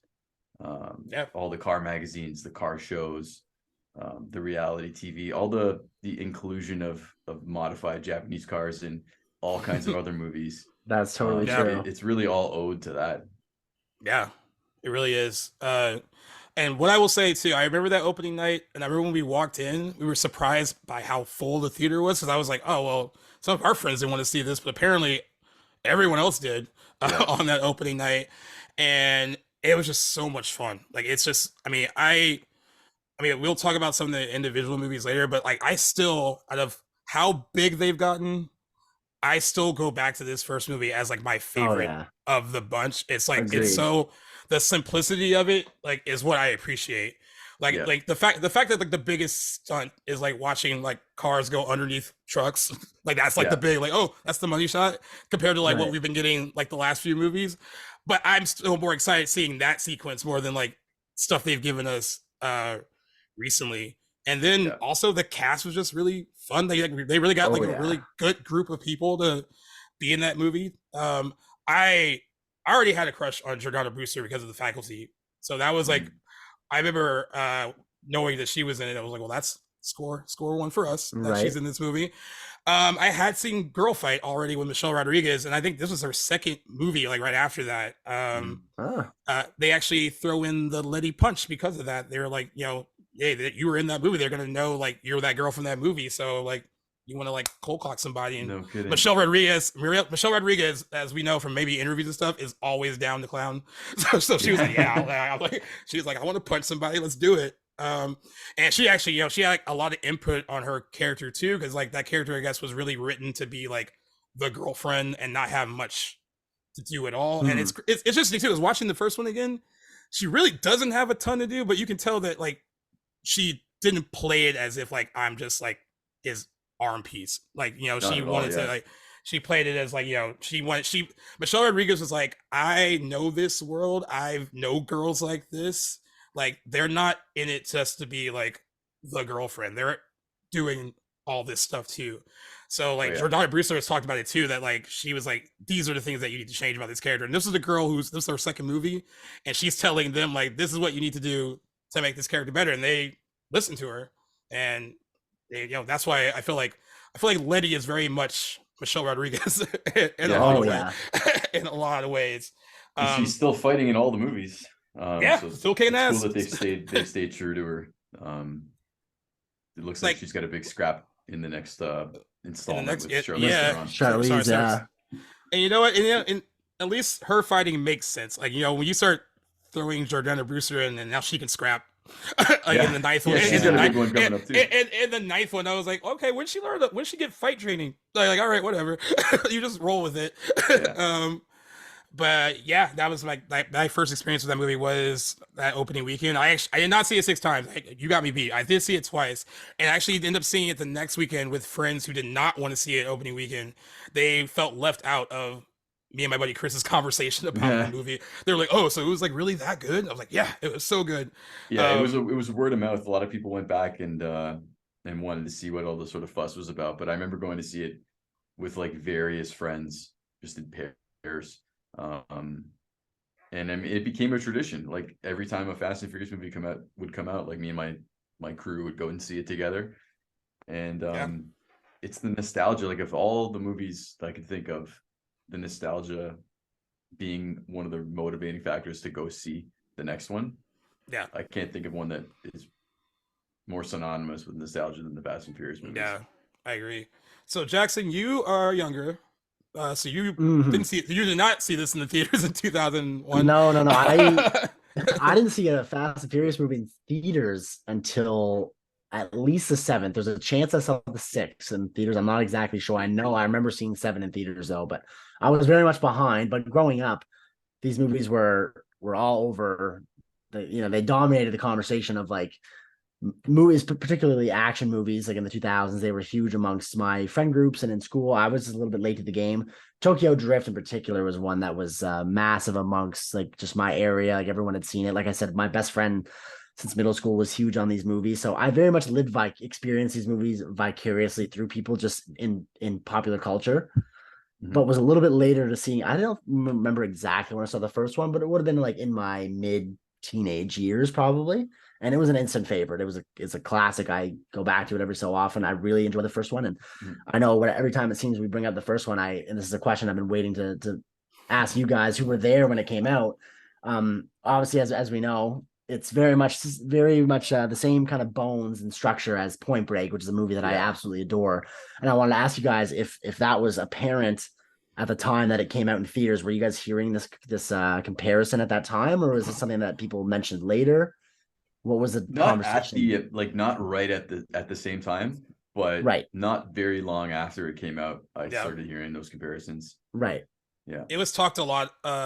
Not initially, but like amongst our friends who like the more people who saw it were like basically, would say what like a lot of people say, like this is Point Break with cars. Like this is basically like right. like Paul Walker is Keanu Reeves and Vin Diesel is Patrick Swayze. And I watched I always talk about this documentary series on Vice called Icons on Earth, and they actually did the Fast and Furious franchise. Even though the first movie is based on like a Vibe magazine article called Racer X. When they went in and did rewrites on it, they basically were like, we're gonna really basically make Point Break, but in the street racing scene. So they were aware of like what they wanted to do. And like, I forgot the guy's name, but he basically was like, we had to change it just enough, so it's like we were just like copying it beat for beat. But there are a lot of similar beats in Point Break and the Fast and the Furious. But it was that draft when they sent it to Universal. They were like, okay, this sounds like we can make this like into a viable movie. It was long enough. It was like 20 years after, right? So yeah, so it was like it wasn't too like it was like 10. So it was like far removed enough that you can fool us young people like this is. And I've never felt that comparison was like to Fast and Furious's detriment. Like it might be for all intents and purposes, the same movie with a different context. But Point Break's an awesome fucking movie. The premise is universal. It's just something about infiltrating a group of criminals like from the inside out. It's just so captivating. I don't think it's ever like worked against Fast and Furious. It just happens to be very similar to another movie that I think is very much praised. But I've never like held that against Fast and Furious for being similar because, as you guys mentioned, like it very much does stand on its own. It brings a sort of individuality and a charisma to it. And there's nothing like just watching the vehicle, like the car porn, I call it, in that movie is just unmatched. And it's very much a time capsule. There was nothing like that at the time, and it had been a long time since like the glory days of, the old like the Bullets and like the real classics, the Vanishing Points and the true car chase movies. Yes, there would I haven't be seen stuff Bullet like yet, Ronin or Italian Job, but nothing close to being like the Italian American I forgot about that movie. American like Roman. There was lots of European car chase movies, but Right. but the stuff that they were sort of going for with the Point Break was more based on the human aspect. Right, exactly. That's understandable. There's only what they say. There's only 7 different real types of movie plot. Exactly. Every movie fits into one of them. So yeah, it is what it is. I'll give them a pass though, because they did a hell of a job. 100%. I think so too. Yeah. For people who are unfamiliar with the plot, just in case, Paul Walker plays Brian O'Connor. He's a LAPD police officer who goes undercover in the street racing world to investigate a string of truck carjackings. It's so weird that this is like the humble beginnings of this franchise, where these are very low level criminals compared to DVD players. Like it's funny to think of it now. But of course, once Brian gets involved in like Dom's crew, Dominic Toretto, played by Vin Diesel. Like any good classic movie, he's a little torn between like what he needs to do and also kind of being immersed in this kind of world himself, and then also finding some kind of even connection with, of course, with Mia, but then like even with Dom as like almost like a brother. I mean, of course that grows in the future, but that was another thing that was, I guess, Universal was really sold on, was that these like the connections between the characters is what they really enjoyed. That there was real conflict there between what Brian needs to do and and then also growing this kind of affection for the people he's investigating. There's no way that was intentional, like that they couldn't look ahead and say, we're going to do 12 of these movies and the main underlying theme is going to be family, and sticking up for people and being, having their backs through thick and thin. Like it was almost a byproduct. Felt like a happy accident. Yeah, and 100%. A really good accident for them.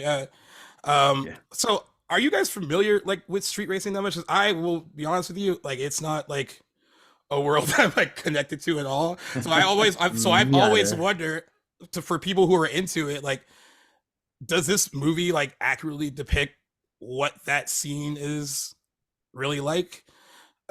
This is I can take this one. We might have to do a whole other episode on some of the stuff that I did in that era of my life. But you know what, it was almost like it was based, like the article Racer X, it was based on that, and street racing had already been happening. But when the movie came out, it blew up. Like there would be not just every like weekend, but almost every night of the week, you could go to, there were certain spots, at least in Toronto, and this is the same everywhere, I'm sure, where there would be hundreds of cars, just like parking lot takeovers, but not the stuff you see these days where there's guys like doing the street takeovers, doing donuts and hitting people and stuff. But it was just people hanging out, listening to music, showing off their cars. And then there would be races. So you'd be walking around, you challenge somebody. They wouldn't be throwing down pink slips, but that's what I was gonna say. I won money, I lost money. I lost more money than I won. I remember in Ontario, they had to create like a task force to stop the street racing. So they would take cars. They had cars on the news that they crushed live on the news, but with like bulldozers to try to, like with Civics and stuff, to try to deter people. Wow. And they had like a helicopter unit that they brought in, and they would chase us away with helicopters.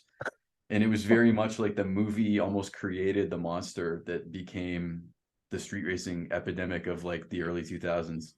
But this is a whole side of that I was not aware of. Yeah, it was very much a real thing.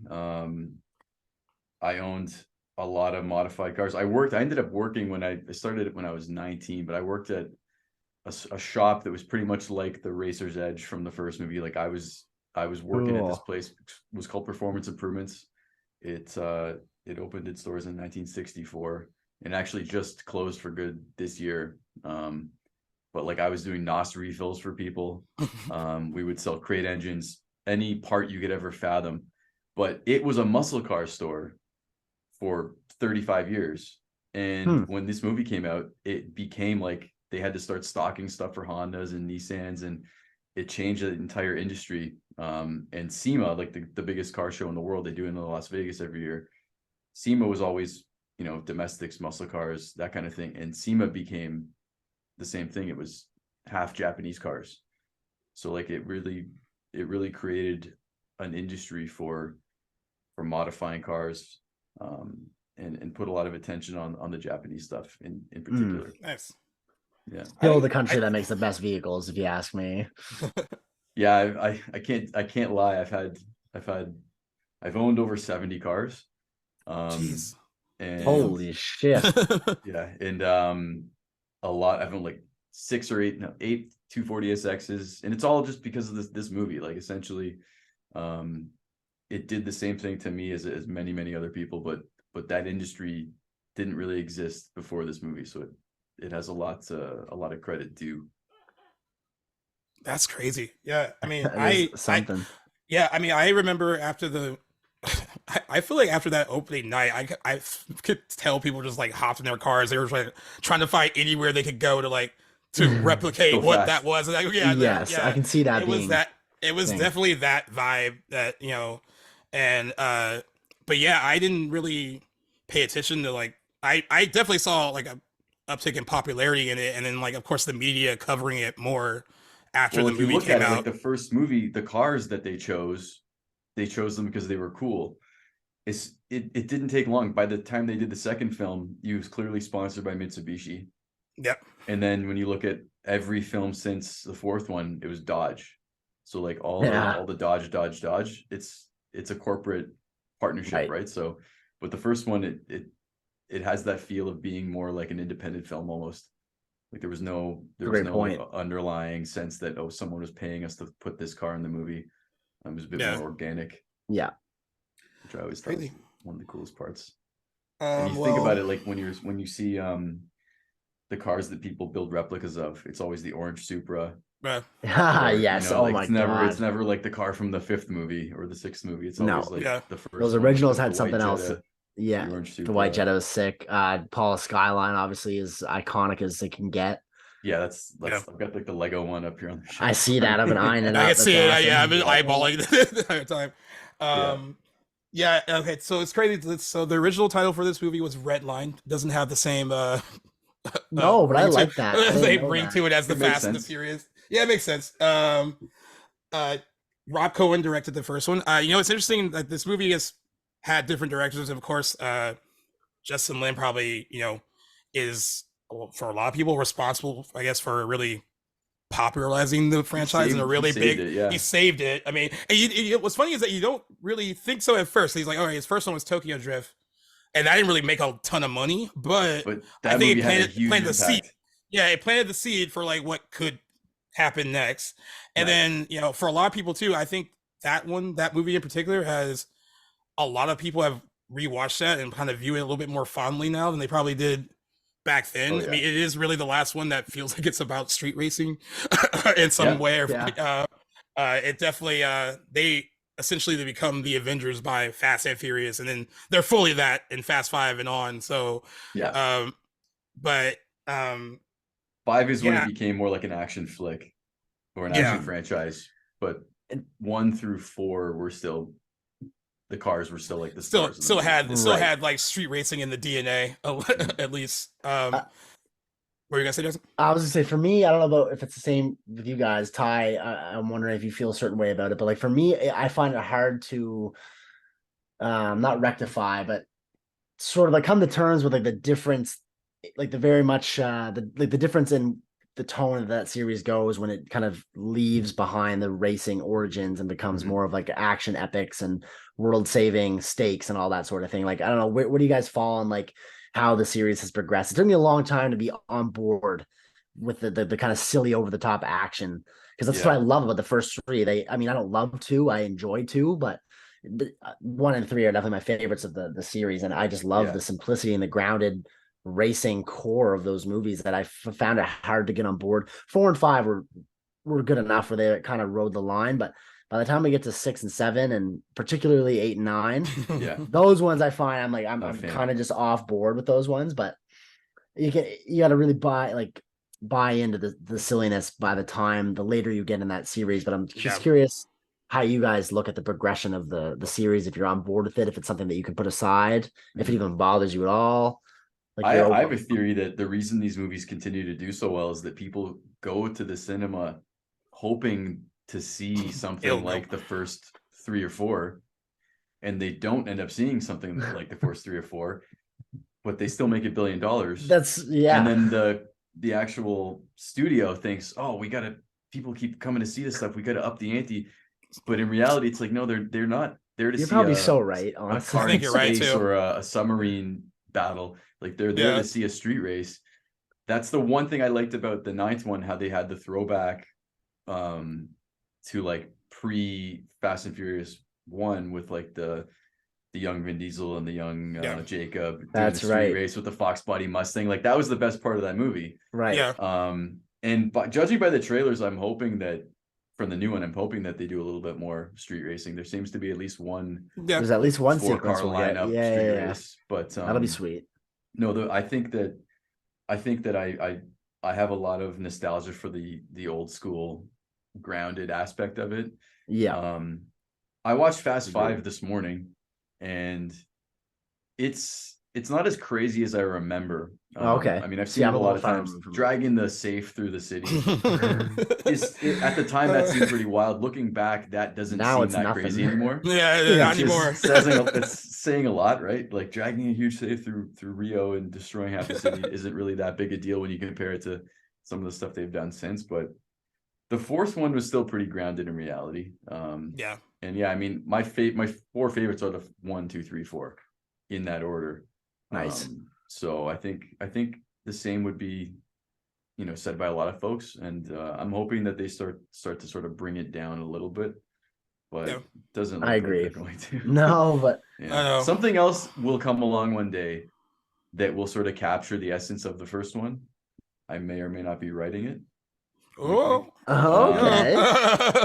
I am, and we'll see what happens. But I think that there's a lot to be said for cars and cinema are like like peanut butter and jelly. Like, they go together so well. You're so right. And I think a lot of the times, like, people went to see Drive because they thought it was like a Fast and Furious movie. There was a class action lawsuit. Yeah. Someone did a class action lawsuit against the producers because they put every single clip of the movie that had any car stuff, and they put it all in the trailer. When you watch that movie, there's like 10 minutes of car scenes. Yeah. It's like a French talkie.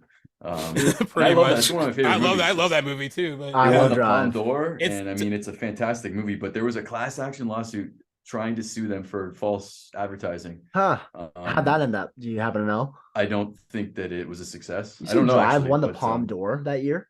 Yeah. Holy shit! I don't know if I knew that. That is awesome. Deserving. It's a really good movie, but people went to that movie thinking it was going to be like a Fast action packed genius. Yeah, like an action genius on the marketing people's behalf, because that's what would have put butts in seats, but like also annoying that they do that. Very much. I remember watching that movie when I was like 11, thinking the same thing, and ended up hating it. But then as I've grown as a film lover and I've gone back to that movie, I think it's fucking awesome. Yeah, it's a sick movie. But I can see why people think nearly as much, and even even half the stuff that is on the road in the car, it's not really even like a car chase. It's more like sort of a cat and mouse thing. But again, I think people really crave seeing that stuff on film that they want to be able to do, but they can't do it, whether or not they can't physically do it, or they just aren't allowed to legally do it. Right. But that's what track days are for. So if you ever have the inkling, I highly recommend getting yourself a track car, and it's a really good way to let it out of your system. No kidding. Nice. That would be awesome. What do you think about where I fall on this? Is this hard? Because like I did mention that like the first one is still like my favorite of the bunch, of it's the most simplistic of them. But then as an action movie though, Fast 5 is really good. But so it feels weird to like be like, I really like that 1 second, out of all of them. No judgment. You can like them whatever order you like. But that is where things take a turn, right? It becomes a totally different franchise at that point. So I love that movie, but I am very much aware of like, it gets more and more ridiculous after this. Right. And I am falling the camp of I prefer it to kind of go back to its roots. I would like that. I think Jackson, we brought it up before. Like it might be hard to do that when you've gone so big. It might Right. be hard to like kind of digress and go like Agreed. back. Yeah. Like, but I agree with Ty. I think a lot of fans would like it to kind of get back to what it was. I follow like Vin Diesel and stuff on Instagram, and they're when he was like, going through all this stuff when like Justin Lin like left directing this last one, and he was just kind of putting stuff on his Instagram, and like, I think he screenshot a comment about like that someone left, basically saying like they want the movies to go back to what that was, and like, and he basically responded like, we hear you, like we want to do what's good for the fans. I mean, it seems like he does care about that, about like, trying to please. I mean, he probably wants to please everyone, but like I think even they're aware of how big it's gotten, and maybe it's kind of gone like a bit too far, and like, Right. and I think hardcore fans of that franchise really do want to capture that. It's crazy, like, capture that magic of a movie that came out in 2001, and there's this whole thing where everyone kind of assumes like, bigger is better, and that's not necessarily the case. I mean, I think if you ask like a lot of people what their favorite one is, you might mostly hear it's that first movie. And it kind of, even though they're all fun, like that magic of watching that, even that watching it just recently, it takes me all the way back to like that opening night when I was a teenager seeing it. Like you feel like, in the best way, you feel like a kid like watching it. Like it is like, it's so, I mean, it really is so good. And like the reason I brought up the director Rob Cohen, like, he didn't do any more of these after he directed the first one, but I think he did a good job of setting up like an aesthetic and a look for the movie that he probably doesn't really get enough credit for. He kind of started a genre in a sense. It's certainly a stylish looking movie. Like it's a really sleek looking movie. I mean, he really, crafts like a ton of sequences that are just cool to watch. And because I think Justin Lin is now kind of like mostly associated with it, and some people kind of forget the one-off directors that worked on like a few of these, but I think Rob Cohen really set the tone of like what the look and feel of the movies could be down the line, and he probably doesn't get enough credit for really establishing that. I completely agree with you, because been a while since I had looked at who directed the first one, and not the name I would have come up with. So, shout out Rob Cohen and what you did with the first movie, because that is fantastic. I agree. Yeah. It's a sexy movie. It's a good way to describe it. Different than the other ones. Yeah, it is. It is a sexy movie. It looks grittier. Mad sexual. It looks grittier. It looks more grounded in reality, almost more like a handheld sort of ground zero type of thing. And then the Justin Lin, he's fantastic at shooting action sequences. Yes, he is. And he's really good. So he's really good at shooting cars. And there's a way to shoot a car, there's a way to not shoot a car. And there's so many bad car chases in so many movies. And you have to know how to shoot cars, long lens from far away, low angles. He does a fantastic job. And obviously whoever's on his, his second and third units, and the guys that are on the camera truck. But in the second movie, you didn't see that with all the CGI chases. Yeah, and stuff, oh god, there's so much in that. Slowly. So when he came back and did Tokyo Drift, I think they were like, okay, we're onto something here. Like, we want this guy in charge. And the car chases, I hate to say it, but I mean, they might be better from the third one on. And it's just a shame that they kind of, as every movie's come out since then, there's been less and less of them. Even in like Fast 6, like the tunnel scene, there's some amazing stuff in that movie. That shows like how sort of a masterclass on how to shoot a car chase. Nice. But the first one he did a really good job too. I feel like the best scenes were the ones that didn't have the CGI. So like the highway stuff, the final duel at the end. Really great sense of speed. Really good sound design for a movie with that kind of budget. Right. And I think that's really the feel you get when you're in the theater and you kind of hear the engine and feel the engines through your seats. Almost that's what people want to come back and see. Yeah. And they don't want to necessarily see like a million people getting shot. like Paul Walker pulls out one gun at the end of the first movie, and it's like, oh my god, there's a gun. You're like, what? The impact of that is completely lost. Yeah. Looking Now back, it means but, nothing. Yeah. Yeah. One of the things I wanted to mention, because I think it is really important, and it starts in this first movie. Gary Scott Thompson wrote the original screenplay, but I guess David Ayer came in and did kind of a rewrite on it. And the one thing that he changed, which I think is kind of has become the aesthetic of the franchise and why it has become so popular globally, is that David Ayer changed it from a like mostly white suburban story and made it more diverse. And that's what he thought that would be better. And like, it originally was going to be set in New York, and then they were like, well, I mean, you can't really like that. That they were like, that really doesn't really make a lot of sense for what we want to do. So there's not a big street racing scene in New York. There's no space to do it. Yeah. LA is where it was at. Yeah. So David Ayer changed it to LA, but I think that making Miami sure that would be a cool setting too. Yeah. I think I like how they did Miami in the second. Yeah, it's really second one. Oh right, that's where they go in the yeah. But like the good thing with that change is that I really do think that's why the movies have, I mean, other than like us hoping like every time we see one that they'll take it back to that first movie. Yeah. They were mentioning like for a franchise that's big and that's made so much money, I think it's like over $6 billion worldwide across all the movies. Is because the cast is so diverse. I mean, it would be easy to litter this movie with a bunch of Paul Walkers if you wanted to. And I think the reason why it's been so globally successful is because there's like someone for everyone in it.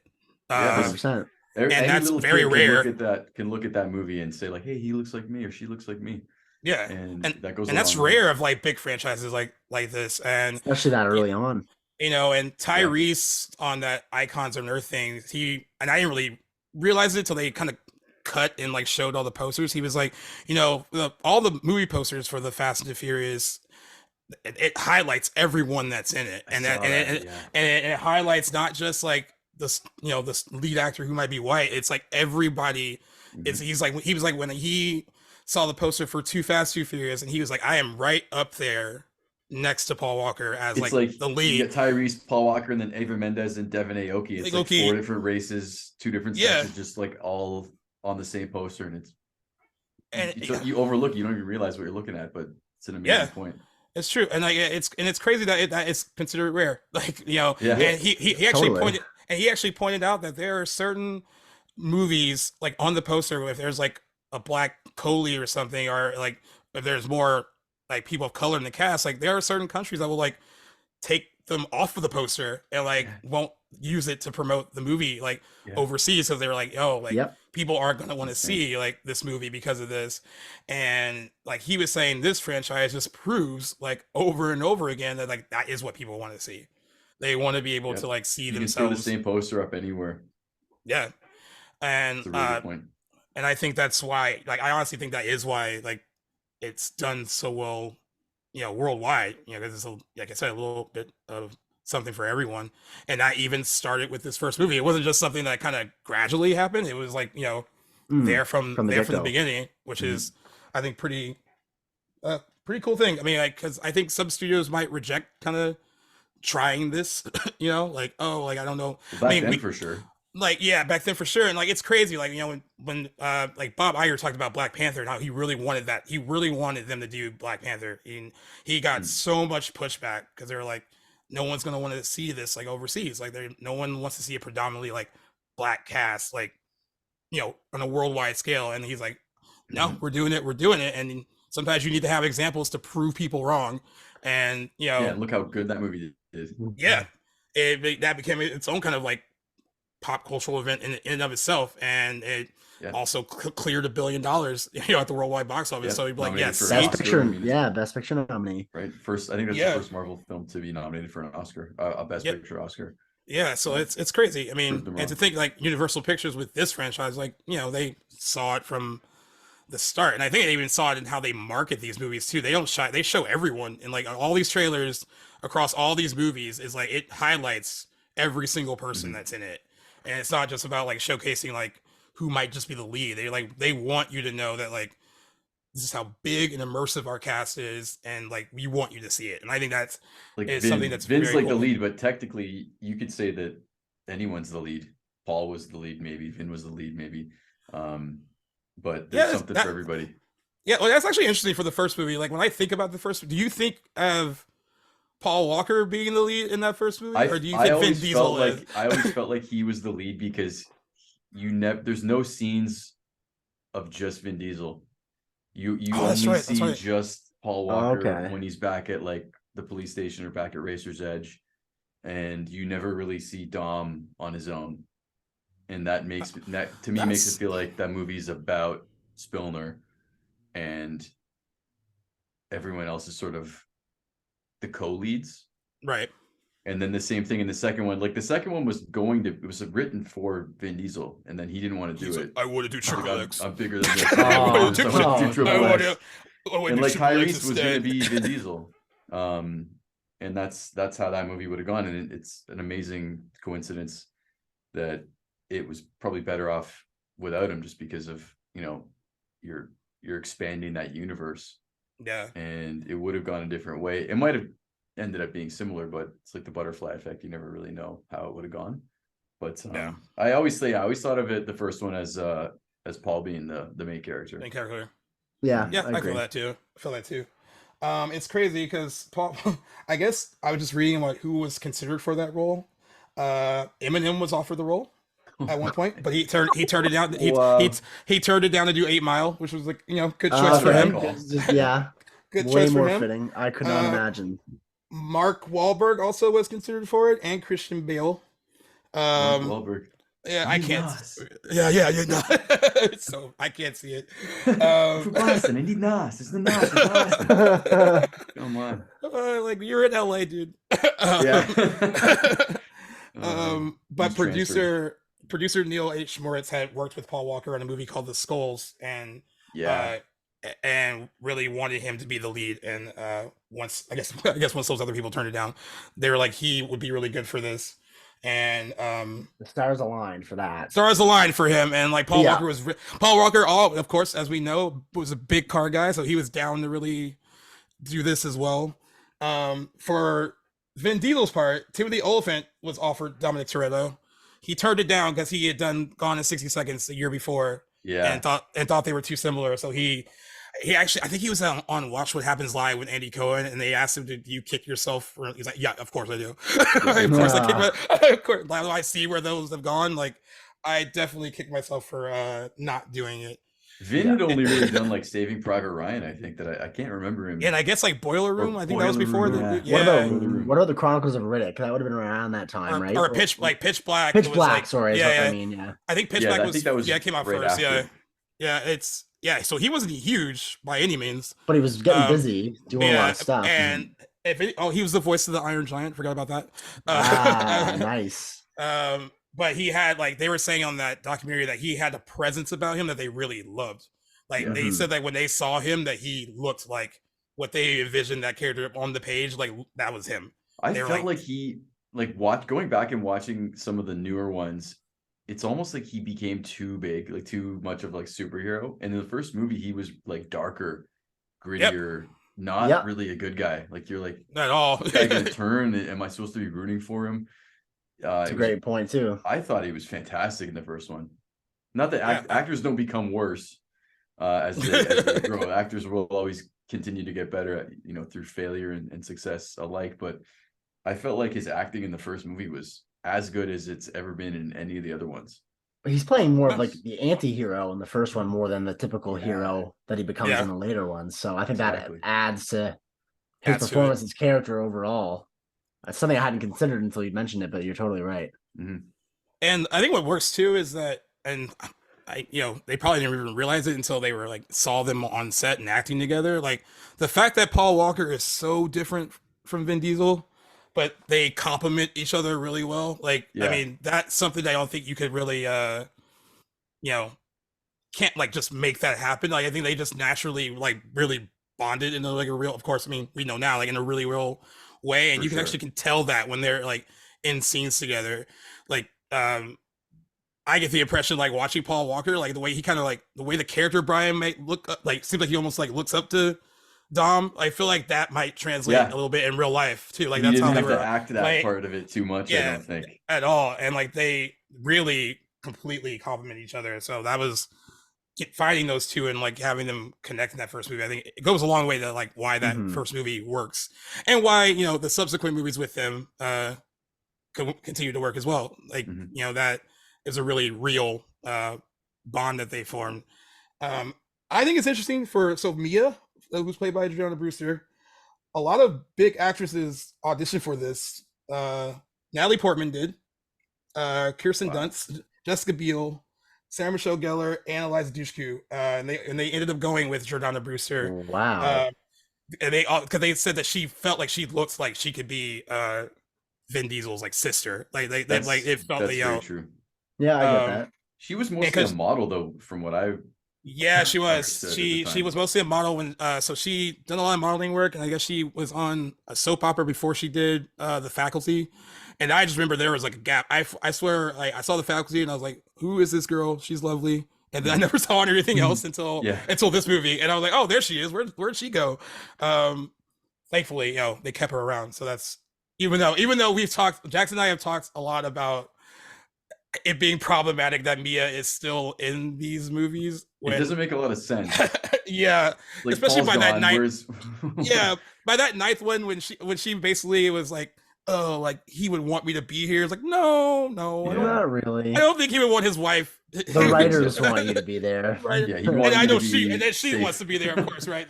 Like Jordana Brewster's like figuring out a way that like, you know, because like I did miss her when she wasn't in Fate of the Furious. Like I like her and I like the character. Yeah. Like you do want around, but Jackson, you made a point that like to serve the story, like she doesn't necessarily have to be involved in all the action, right? Like she can just like, you know, if you really want to serve the story and have it make sense, you can have her pop up in a few scenes where she's not involved in like all the death-defying stuff, because he wouldn't want her to. And I get it, that's his sister. Like, and so I think they kind of stretched that to be like, all right, well, she would be there for her brother, but he wouldn't want her there. I mean, just based on like how, like, you know, in that seventh movie, he was pretty content of being like letting them kind of go off in the sunset and like have their lives together, because like he can finally get out. Perfect ending.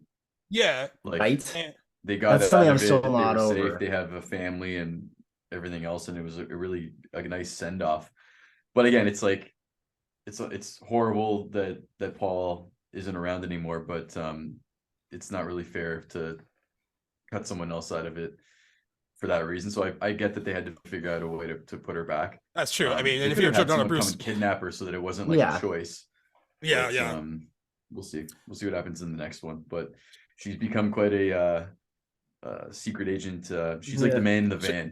She can fight now, and like I was like there was no hint of this in the first movie, no hint of that in the fourth one, because she didn't really have a lot to do in the fourth one. I mean, it was cool that they brought all of them back, but like she didn't have a ton to do. I think other than the first one, the fifth one utilizes her like really well. She was really good in the fifth one. Yeah, she has a lot more to do, and it makes sense that she's involved in the action because Brian's there, like they're together. Like it makes a lot. So she doesn't want to like be in the middle of the action. Yeah. But she still wants to be helping, so she was sort of like on the radio and on the computer and stuff, and that made sense. Yeah.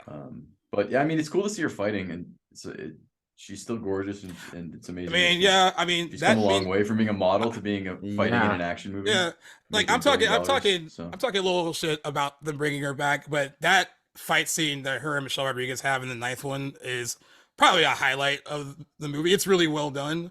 Yeah, I love that they make her fight, but they also make her fight in a way that I guess would make sense to her. Like she's grabbing like spatulas and shit and like using them as weapons and like. Remind me again why is she fighting Michelle Rodriguez in the ninth? Well, I haven't seen it. She's fighting with her. Like alongside her. With her. When okay, they I was went gonna to say Han or whatever. They're looking for Han in Japan. Yes. Okay. The way you said it, I thought maybe they were fighting. Wait, what? I don't remember this. And that scene came together because Michelle Rodriguez was like, hey, like I've been in several of these movies with her. Like the character is my boyfriend's sister, but we don't interact at all. Like in the movies that we're in. Like in the first movie, I don't think they really interact in the first one either. Like they don't really interact at all. Like they're always just standing together, but they don't have a scene like just the two of them. and apparently they are close. Like they've talked a lot while making the movies, but they're like, so before they did the ninth one, Michelle Rodriguez was like, hey, it makes no sense that this character who's close to the guy that I'm with, like we've never interacted with each other, like we've never like kind of had a conversation in the movies, and so that's where that all kind of came from. They're like, yeah, you're right.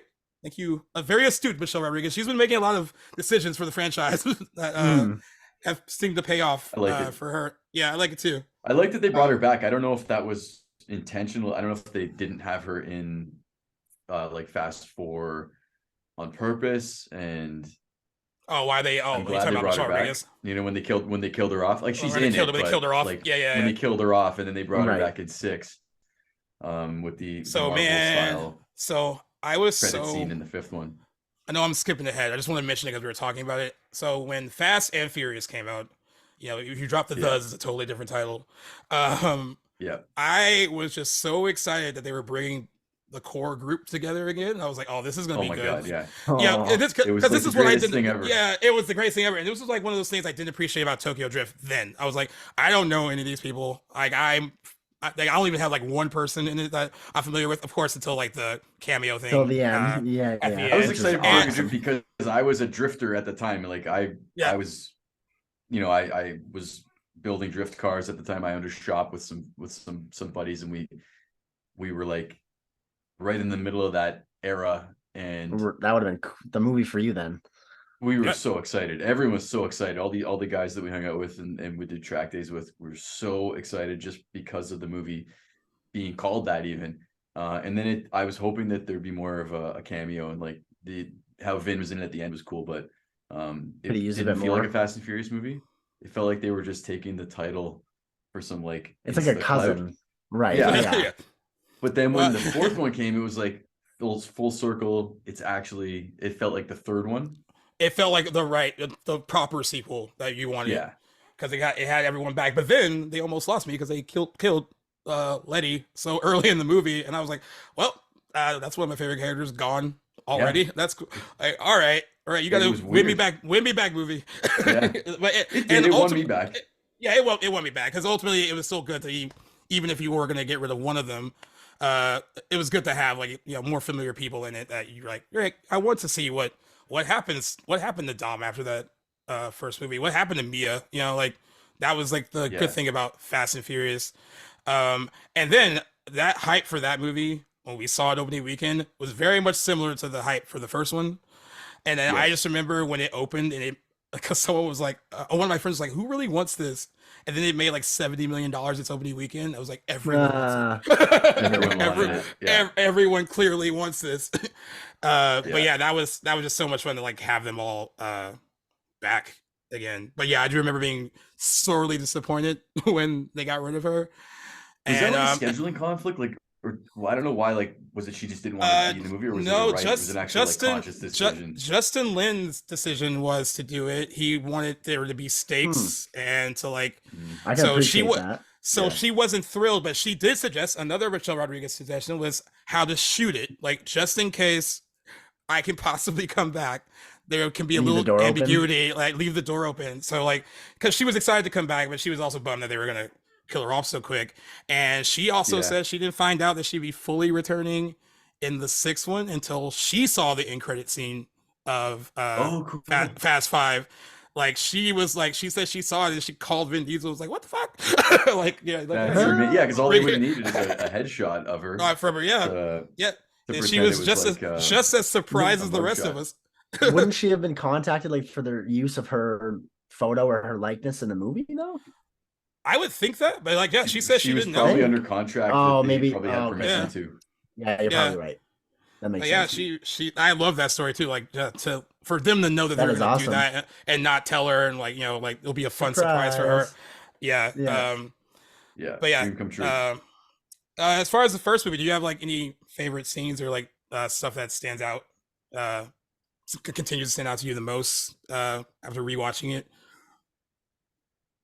I remember going. I mean, I would go sometimes, and I would pop in the DVD of the first one, and I would start watching it from the scene where they first take the Supra for a test drive after they finish building it, and I'd watch the like last half an hour of the movie.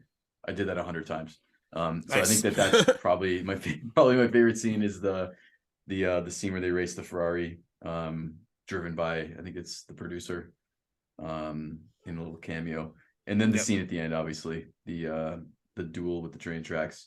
Yeah, I was gonna say it's well done. It's a really well done sequence. One of my favorite scenes in any movie, like ever. Yeah, it's so good.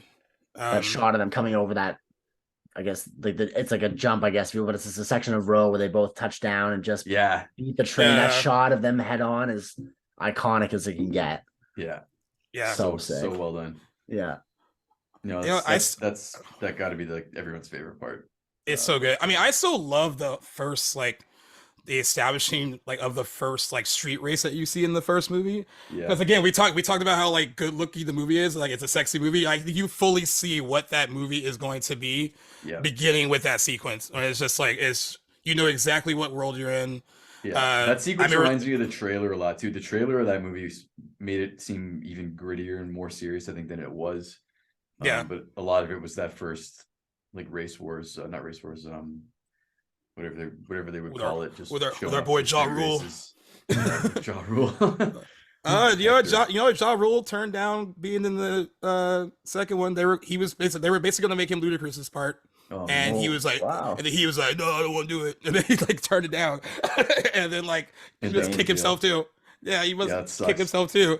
But again, another happy accident, right? Because then you've got, without two bad decisions, you don't have Tyrese and you don't have Ludacris. Right. So that's true. It all works for a reason, right? It's supposed to, I think. That's very true. I love that they're part of it. Yeah. What about you, Jackson? What any scenes for you that stand up?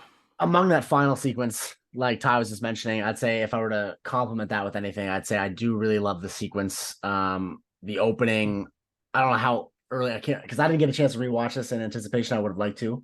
So I don't remember exactly how early into the movie, but that opening heist of, like, all the civics driving in uniform, zigzagging underneath the transports at night. That's like right at the start. Is it? Okay, I figured it was that, but I didn't know if it opened with it or not. But the sound of that, the green underglow, exactly. Like the oh my god, it's so awesome. I don't know. In the car industry, I don't know how popular or, like, dragged underglow would be today, but back then in that context, you sold it? I sold it at that store, and it was unbelievably popular. Yeah, all that stuff was unbelievably popular. It was hilarious. The spoilers, the wheels, the body kits we sold. The hydraulics, like, Vertex kits, and like all that stuff. It just so popular. So sick looking. Yeah, it was hilarious. You don't see cars like that anymore. They've all rusted away. Or been crashed, but so many people rocked underglow. I've only seen it around here from a few people, like car guys, but it's not very popular anymore. I feel like it's kind of just faded away. It's like still in huge in Japan. Oh yeah, okay. It's usually you'll find it on, like, really high end cars. So you'll see guys in, like, a crew of Lamborghinis with, like, just wild underglow setups. Interesting. It's pretty badass. Yeah, that's really 100%. I still think it looks gorgeous. Yeah, I do love that opening high sequence. Yeah, it's really well done. And that actually kind of taps you into what the movie's going to be too. Like, it's a really good. Yeah, like, here's what we're getting into. Yep. Yeah. You know what scene? I love a lot of the action scenes, but the one scene, like, acting wise, that really continues to stand out to me is when it's after Vince. They're trying to help him, and then of course Mia already knows that Brian's a cop. Dom doesn't know yet. And then when he gets on the thing and he's like, this is Detective Brian O'Connor, and the look that Vin Diesel shoots him, like, it looks to kill. Yeah, like, you can tell that you can tell he wanted to throw him, and then Mia just gives him a look like, no, not now. like don't do it. And then he, like, kind of calms down and, like, goes back to focus on Vince. Like, that scene always, like, stands out to me because, like I said, if looks could kill, they definitely would have killed poor Brian O'Connor in that moment. That's an amazing scene. And then you just go right into it's from that big sequence, then there's just that amazing acting sequence, and then right into, like, the finale. Yeah. It's like, it doesn't stop. It doesn't stop from that point on either. Like, it's just kind of like that. The last 20 minutes of the movie is just nonstop. It's like nonstop. Really, really good pacing. And it's the shortest movie in the entire I think it is family of movies, and still, like, I could go back and happily watch that movie more so than any of the other ones, I think. I can't do. You know, it's interesting that we talked about like the movie was. I agree with you though that it did catch on more when it came out for like home media. It did. It was successful at the box office though. It Yeah. made $40 million in its opening weekend, uh, and ended up making 207.2 million dollars worldwide on a $38 million budget. Now the budgets are like insanely high. Yeah, they're wrecking $100 million worth of cars, just for stunt cars Jesus. on these new ones. That's crazy. And they said more than 5.5 million home video units were sold of the Fast and Furious by April 2002. So it was extremely successful when it came out on, you know, and of course I wanted another one. And then we got Too Fast, Too Furious. Trying to figure out how to like nicely say it.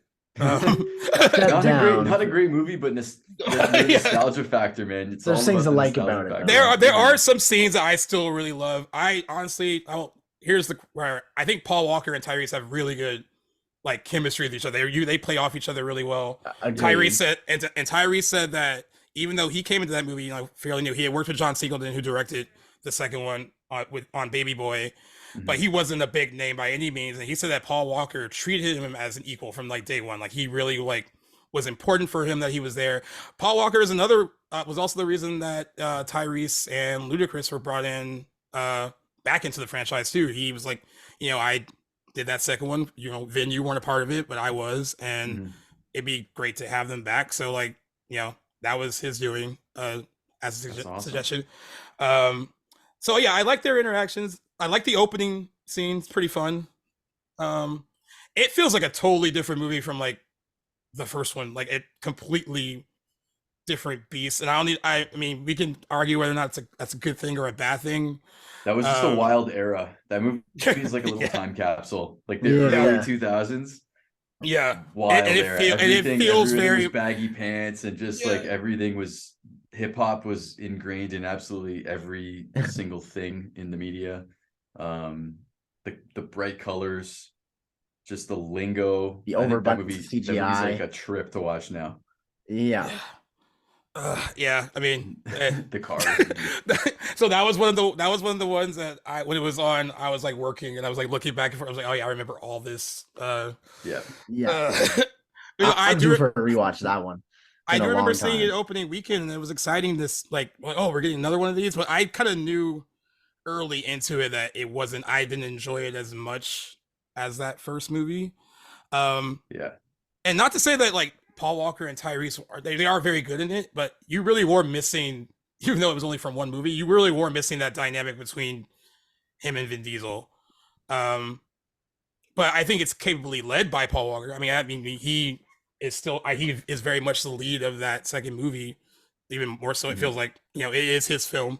It feels like it. It's more like the first one in a way. It's sort of a similar. It's like the same cop has got him working, I believe. Yeah, it's the same actor, at least one of them. You could definitely tell it's a different director. They did not know how to shoot the cars as well, and that took a lot out of it. Like, there's not any fantastic car stuff in that movie, really. Not done as well. There's some decent acting, and the cast was great, but it wasn't as much of a car movie as the first one. Yeah, aesthetically. The first scene was great though. Like the CGI was corny, but the part where he's driving from his boat to the race was still one of my favorite sequences in any of the movies. But very, very quickly sort of over and done a little bit too quick. But that movie was its own thing. Like, it's not like the first one. It's not like any of the other ones. We're probably like the nicest way to say nice things about it. It was there. It bridged that gap. It gave them enough life to get Tokyo Drift done, and it served its purpose, I think. It also gave us one of the best lines in the series, delivered by, I believe it's Tyrese.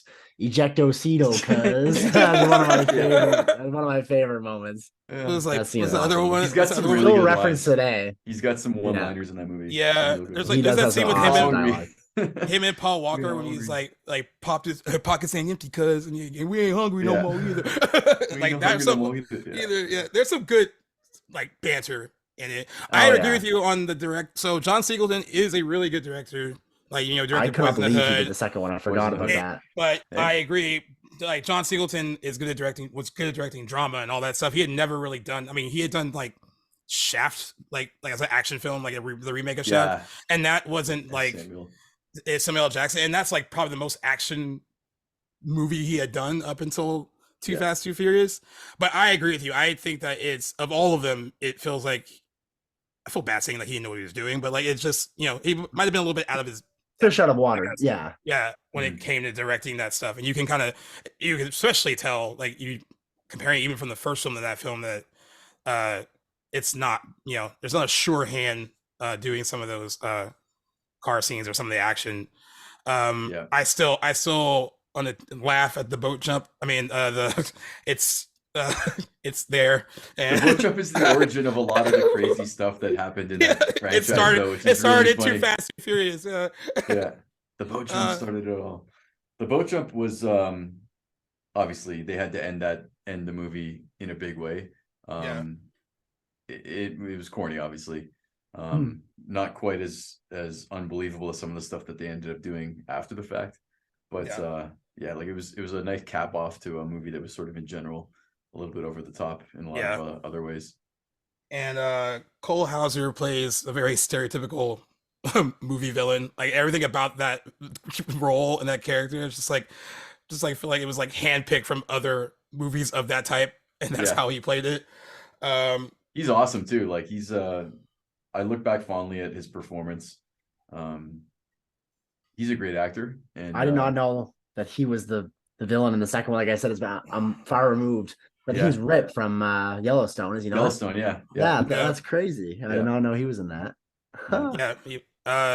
And then we get Eva Mendes, and Eva Mendes is lovely. I mean, she's retired. She doesn't want to act anymore. She's, you know, she's like married to Ryan Gosling. I don't need to act anymore.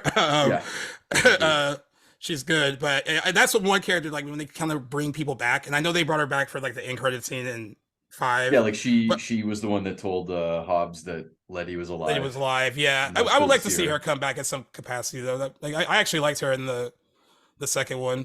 And the one scene they talked about on the documentary about when they were talking about the second one, they said they wanted to, you know, have like a flirtatious scene between her and Paul Walker. So it was that scene where she's staring at him and he's driving and now looking at the stare and drive. One of the guys that was one of the people that worked in the movie, they're like, oh, I mean, it didn't make a lot of sense and probably shouldn't have happened, but it was just a cool thing to do. Yeah. And like and he said they both completely sold it. And then I guess Tyrese improv'd a lot of his stuff and Too Fast, Too Furious. I can see that. They were like, because basically Tyrese is like, hey, like he said this in the documentary. He's like, dude, I'm a black man. I know how I would talk. So like, if there's certain things like written like that, he's like, no, I wouldn't say corny shit like that. I would say it this way. And they're like, all right, man.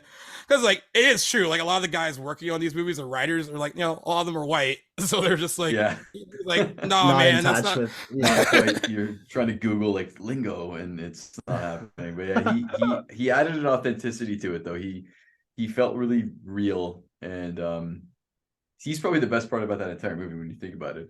No, he's a great addition. A lot of good one-liners, a lot of good laughs. Great presence. And then, have you guys seen the short film they did to connect the first one and the second one? I did, yeah. It's been a while, but yeah, I've seen it. Yeah, I used to go back and watch that. Fill me in on this. This is the first time I'm even hearing about this.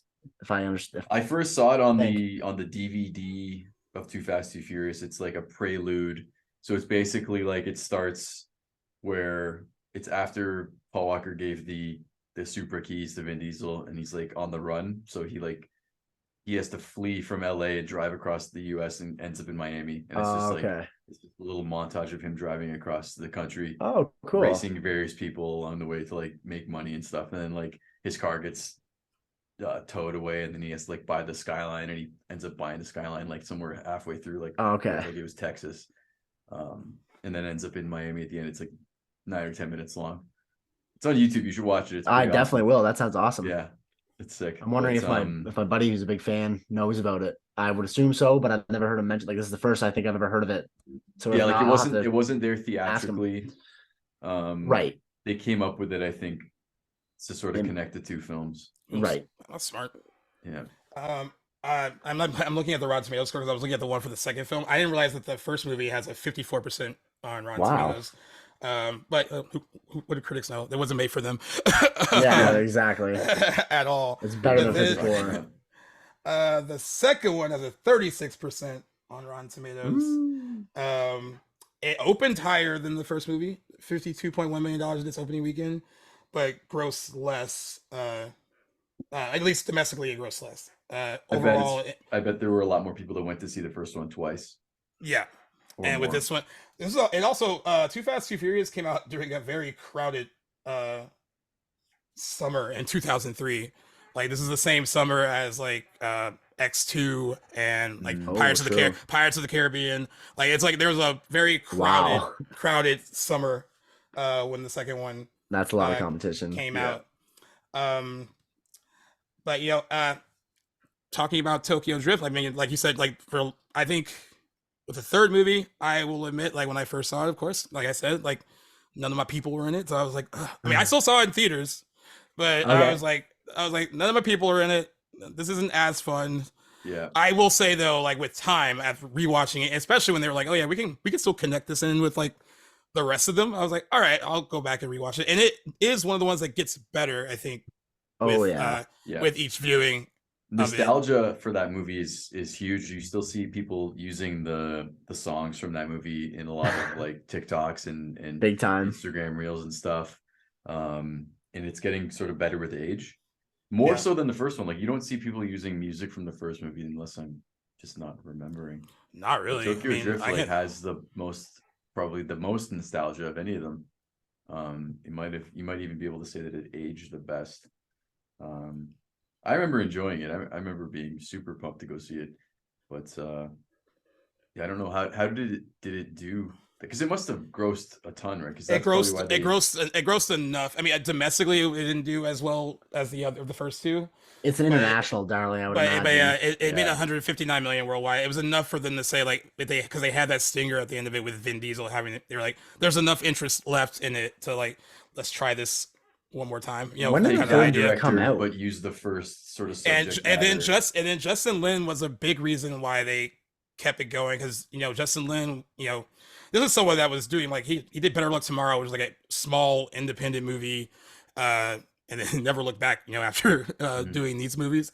But they really liked working with him, and then he was like, I don't know if I have an idea of what we can do for the next one, and it was actually his decision in the third movie to kill Han. And oddly enough, when we did our Better Luck Tomorrow episode for the deep dive, like Justin Lin says that character of Han in that movie is the character of Han in the Fast and the Furious franchise. Like they're the same dude. He's like, this is where he would end up, you know, post, you know, troubled life in high school. This is where you would see him here. So I think that's cool that he was like, you know, he really liked working with him, and they had a really good second hand with each other. So like, that's probably, you know, for a lot of people, that character is probably one of the best things about that third movie. Definitely. I mean, he is a standout for sure in that. I mean, he's like the epitome of cool. Like he's one of the best parts of all the movies he's in. Like he's a joy to watch. He's a really good actor, and he's got that cool factor that he brought to that character. Being a mentor, almost. I feel like he could have been like replacing almost Vin Diesel's spot. Yeah, in that movie, just being like the guy with the experience, and that's right. He brings that dynamic. Teaching Sean, yeah. Yeah, I mean, I needed someone cool to latch on to, because I'm not like a huge Lucas Black, Sean Boswell. I mean, he's fine. I mean, I'm also supposed to believe that this guy was in high school. Was he in high school in the movie? He's supposed to be like 17. It's like, you look like you're 29. Yeah, he was. Yeah, that didn't work for me. And you know, throwing a little Bow Wow for good measure. Yeah. But Sun King is like he is the best thing, and I can see why. Like after making the decision to kill him, like, well, no, I mean, for a lot of people that saw that movie, they're like, he was the best part about that movie. Why did you kill him off? They had to make the stakes higher, I guess. No better way to do that than unexpectedly kill the most likable guy in the movie. but then you Thought you know so. bring him back when people are get too upset Yeah. about it. Figure out a way to Just do it. justice for Han, man. Yeah, Well, but that set a trend because they started bringing everybody back. I think that's why I feel Giselle's not too far behind. Like Yeah. and Gal Gadot's not busy right now. Like No, no more Wonder Woman for her. thank for you, the James foreseeable Gunn. future. We might get We Giselle might back get- because of him. Man, when she was in Wonder Woman, everyone was like, "Oh, where'd that girl come from?" I was like, "Dude, she's Giselle." like, Yeah, she's Giselle. she was like in a She's in few Fast and Fast and Furious movies, and they're like, "Oh." And then I had friends that like saw those movies. They were like, Is that her?" I was like, "Yes, that's her." Yeah. Like, "Oh yeah, look, yeah, cool." You're totally right though. Uh, Like her breakout was definitely like associated with Wonder Woman, but this is not the Yeah. case at all. And she had done like she's in 4, 5, and 6, right? Like she's in Yep. 3 of them. And she builds a nice little relationship with Han too. That's which kind of makes her untimely passing a little bit harder. However, I'm glad that so every time I watch the 6th one and she happens to when she dies, it feels like so much is going on that like when Mia kind of brings it up when she realizes she's not there, she's like, "Oh, like where's Giselle?" Like Yeah, where they is should she? be like, "Where's she go?" I'm like someone in the movie mentioned where she is, like because Yeah. like she's a part of It your was very- family, she's part of your crew, and like They you're just just like threw the death into I this feel big like, scene with all this other stuff going on. I feel But like it's like they had to make Han's death and the fact that Han was alone.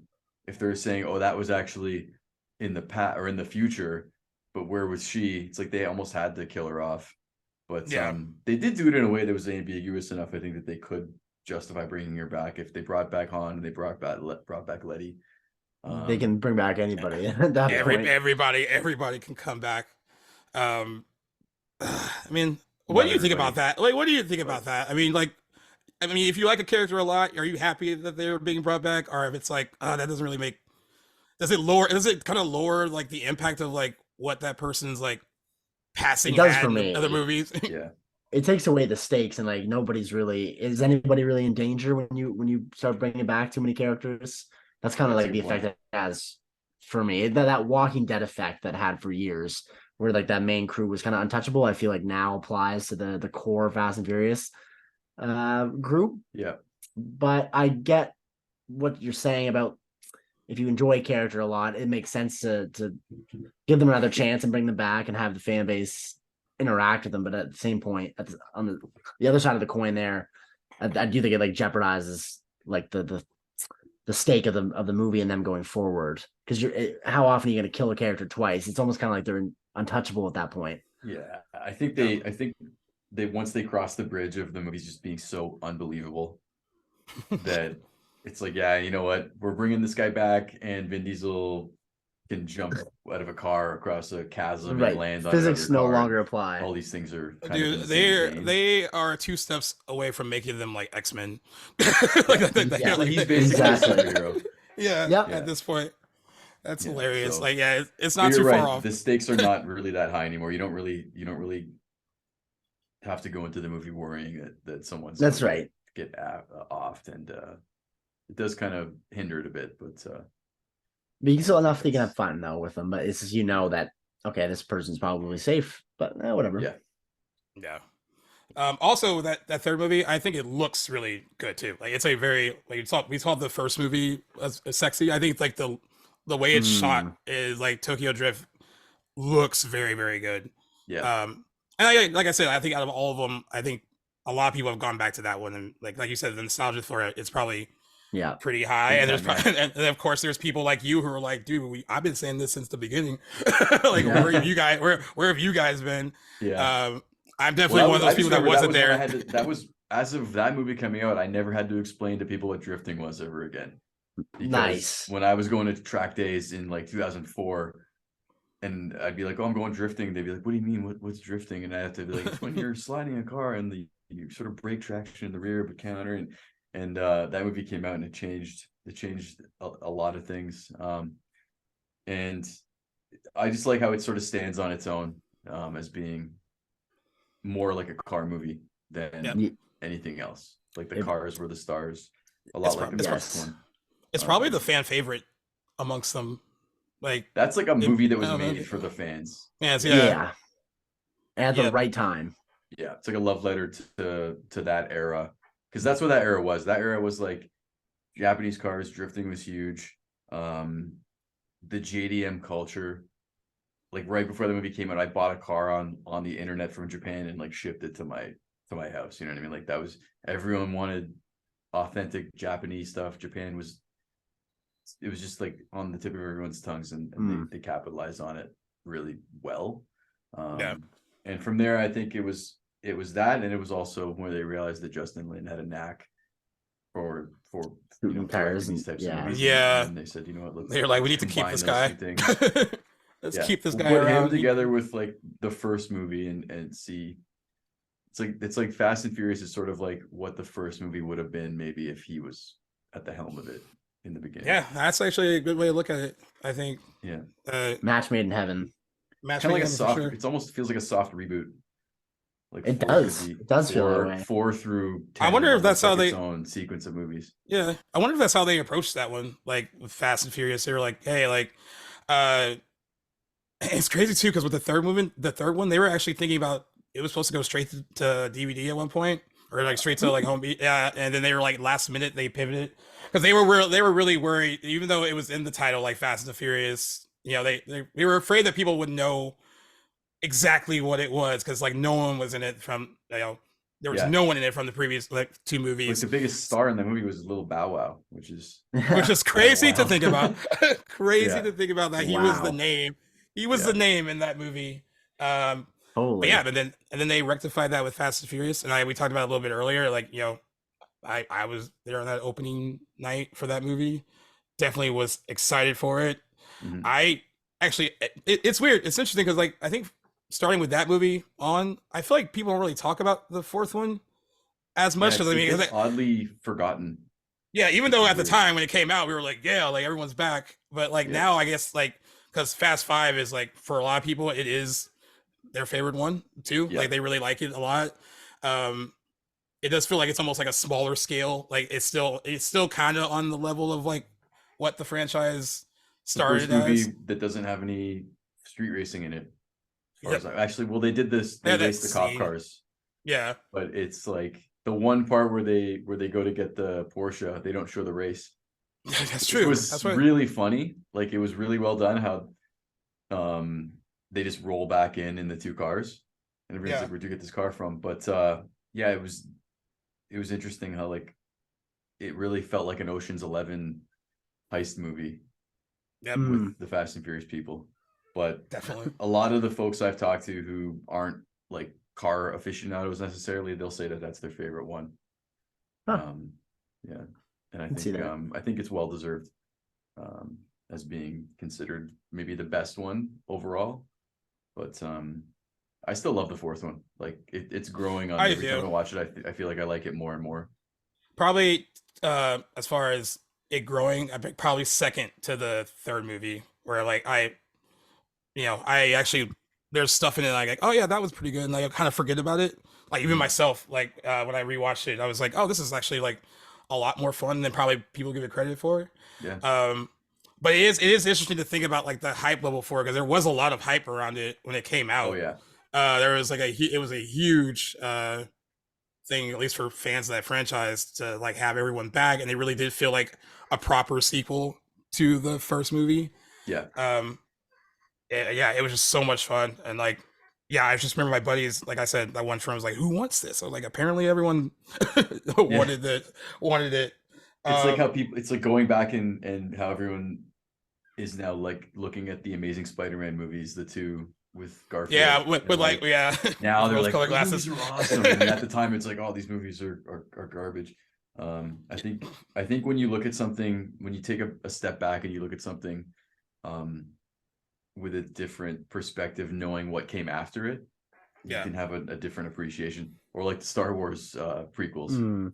After Ugh. seeing the sequels, I know, looking after back at the sequels- Yeah. you're like, those were so No. good. Yeah, No, Back you're then, just you're like- no, they were terrible. I love that effect in movies when Yeah, something comes out after and enhances the viewing experience of something Yeah. that came previous. Love when that happens. You never the- thought you'd be in the position to be thankful for Attack of the Clones. You're like, oh, I guess that wasn't as bad as I know. I I know. guess that but wasn't as bad as appreciate I it a lot thought. more now. Yeah, and that's such a good example because people have revisited those, especially after the sequels, the sequel trilogy.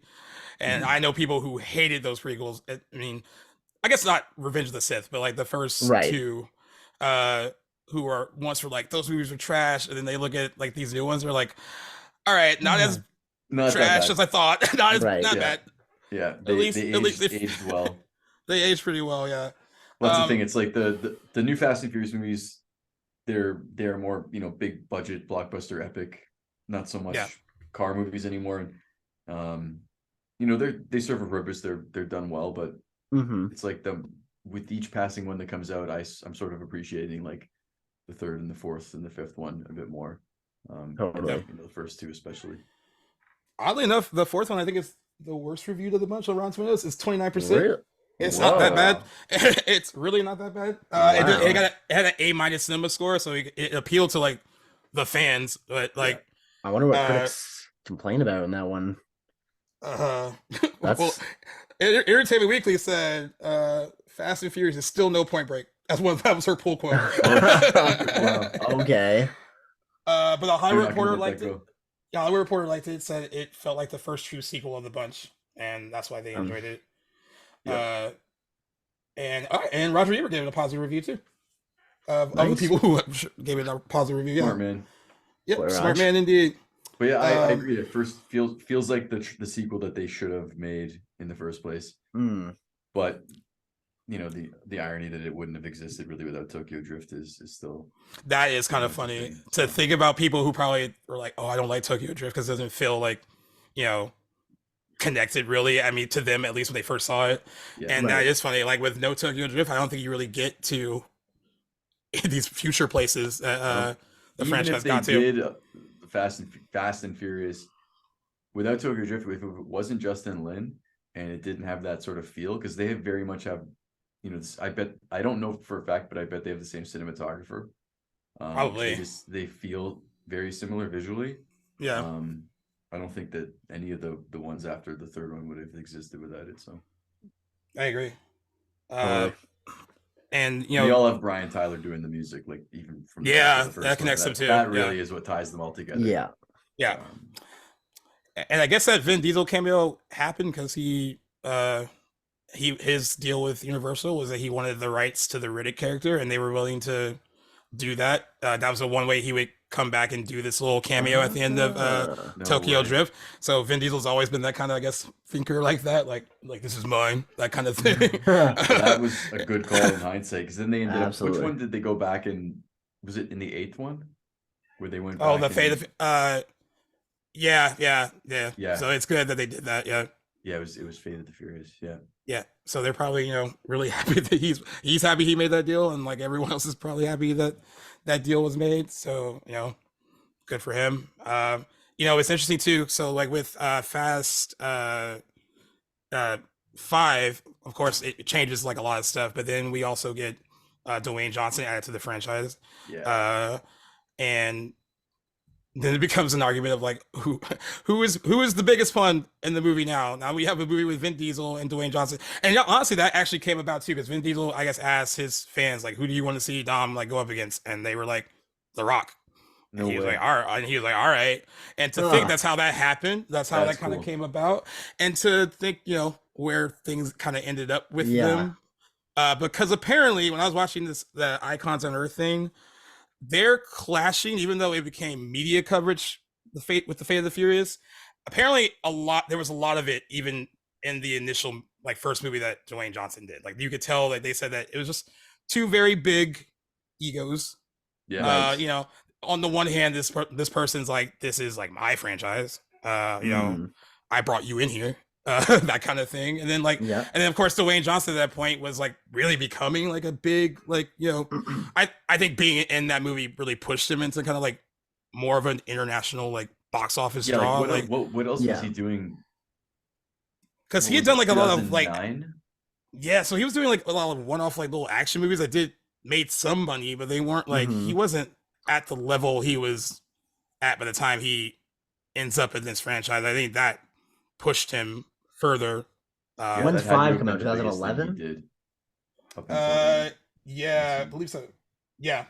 So I mean, What is he doing? in this, man? I don't know who. I mean, but just to ask too, like, do you like his like him being an addition to the franchise at that point? Do you like that character of Hobbs? Is he Yeah, I mean, necessary? I don't think he was necessary. That movie had a lot going on. It It's really almost like two does. movies in one. It's like it had its own feel, and then like, oh, we need to get a crew together, and then when they bring everyone back, it's almost like a whole other movie. It's like a whole another movie Um, happens. Yeah, once they bring all the other people Yeah. in, it's like it Yeah. stops and then Like, starts again. every time I watch it, I always forget, like, oh my God, yeah, this is now when they bring everyone else back. But I don't think he was necessary, but I think they wanted to make it bigger than the fourth one. And I think a way to do that is to bring someone in who's sort of bigger than life. And Yeah. I think he was a good choice. And he didn't feature too heavily in it, so it was It didn't feel like he was taking it over. Like that's like when I rewatched he it, didn't steal the spotlight. He still wasn't really Yeah. like a huge factor in the climax. Like he busted through the wall to help them like get the safe yeah. out of the police station, but then he sort of like let them do their thing. So Yep. I think it was And good. then much like Brian, even he grows to appreciate Dominic Toretto. Yeah. Goes from like, got to take him down to like, you're not so bad. Not so bad at all. Same sort of scenario. And then in the sixth one, he was, necessary to the plot there. So I guess looking back, it was a good addition, I think. Yeah. Because I think with Furious 7, there was like a scheduling thing. He was working on another movie, which is why he's not in that movie like a ton, like a lot. But yeah, the sixth one, like he felt pretty much like an integral part of it too. Yeah. But yeah, in the seventh one, it just feels like, oh, you could tell like, oh, he must have been working on something else. We'll Which is why put him in the hospital and we'll bust him out at the end. Right. bust him out at the That was end. probably Yeah. like a couple days on set to do the machine gun sequence. Yeah. And get your money's worth. But yeah, I do remember after, I mean, I thought Fast 5 was fun. I still do. I do remember like knowing like this is a definite shift in tone. Like you almost feel like you're watching The Italian Job in some weird way. In some weird way. It was like a heist. Yeah, it was like a heist flick with a lot of violence compared to the other movies. Yep.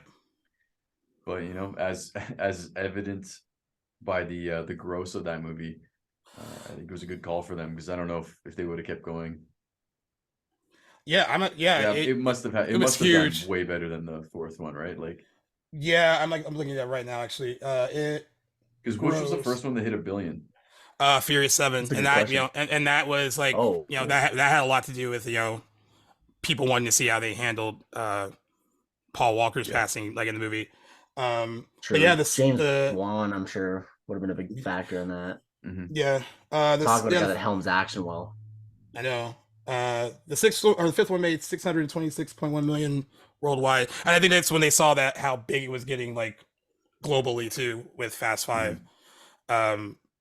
So an important movie in the franchise, I think, for that reason. I mean, it really transitioned from being like this thing that like a few fans love to like this is like everyone kind of likes this thing now. And it's also a well done action movie. I mean, it is very different from like what we got before, but it is a very well made action film in that. Absolutely, yeah. And in that regard, and just shows that Justin Lin gets better and better with how he crafts some of these like sequences. It's just really good. And I think I also, other than the first movie, I like how everyone is utilized in 5. I feel like everyone kind of has something to do, and it's like no one's just like there for the sake of being there. Yeah, it's a proper ensemble. Everyone has their own bits, their own scenes. They sort of shared the wealth really well. Like from there on, it became more like an ensemble movie. There was no real star, obviously. Vin and Paul are still the stars, but they shared it really well. Yep. And then with the sixth one, what I realized when I was rewatching it, there's a lot of it I didn't remember. I like it. It's fun, but I was like, dude, I forgot like a lot of this stuff, and it also almost feels like kind of like I kind of lump 5 and 6 together a little bit. Like they feel it can honestly be like one big movie. I do of course love that they bring back Letty. I mean, the amnesia thing is kind of convenient. That's fine. Whatever you need to do to make it work. um, and I love that they bring her back. Owen Shaw is a really good villain, I think too. I think that's a good thing for that. Other than his name. Yeah, yeah. I'm such a stickler for the. You are I a think the stickler for last really name obvious Shaw, names. It's just so overused in like all sorts of movies. Anyway, but he is great.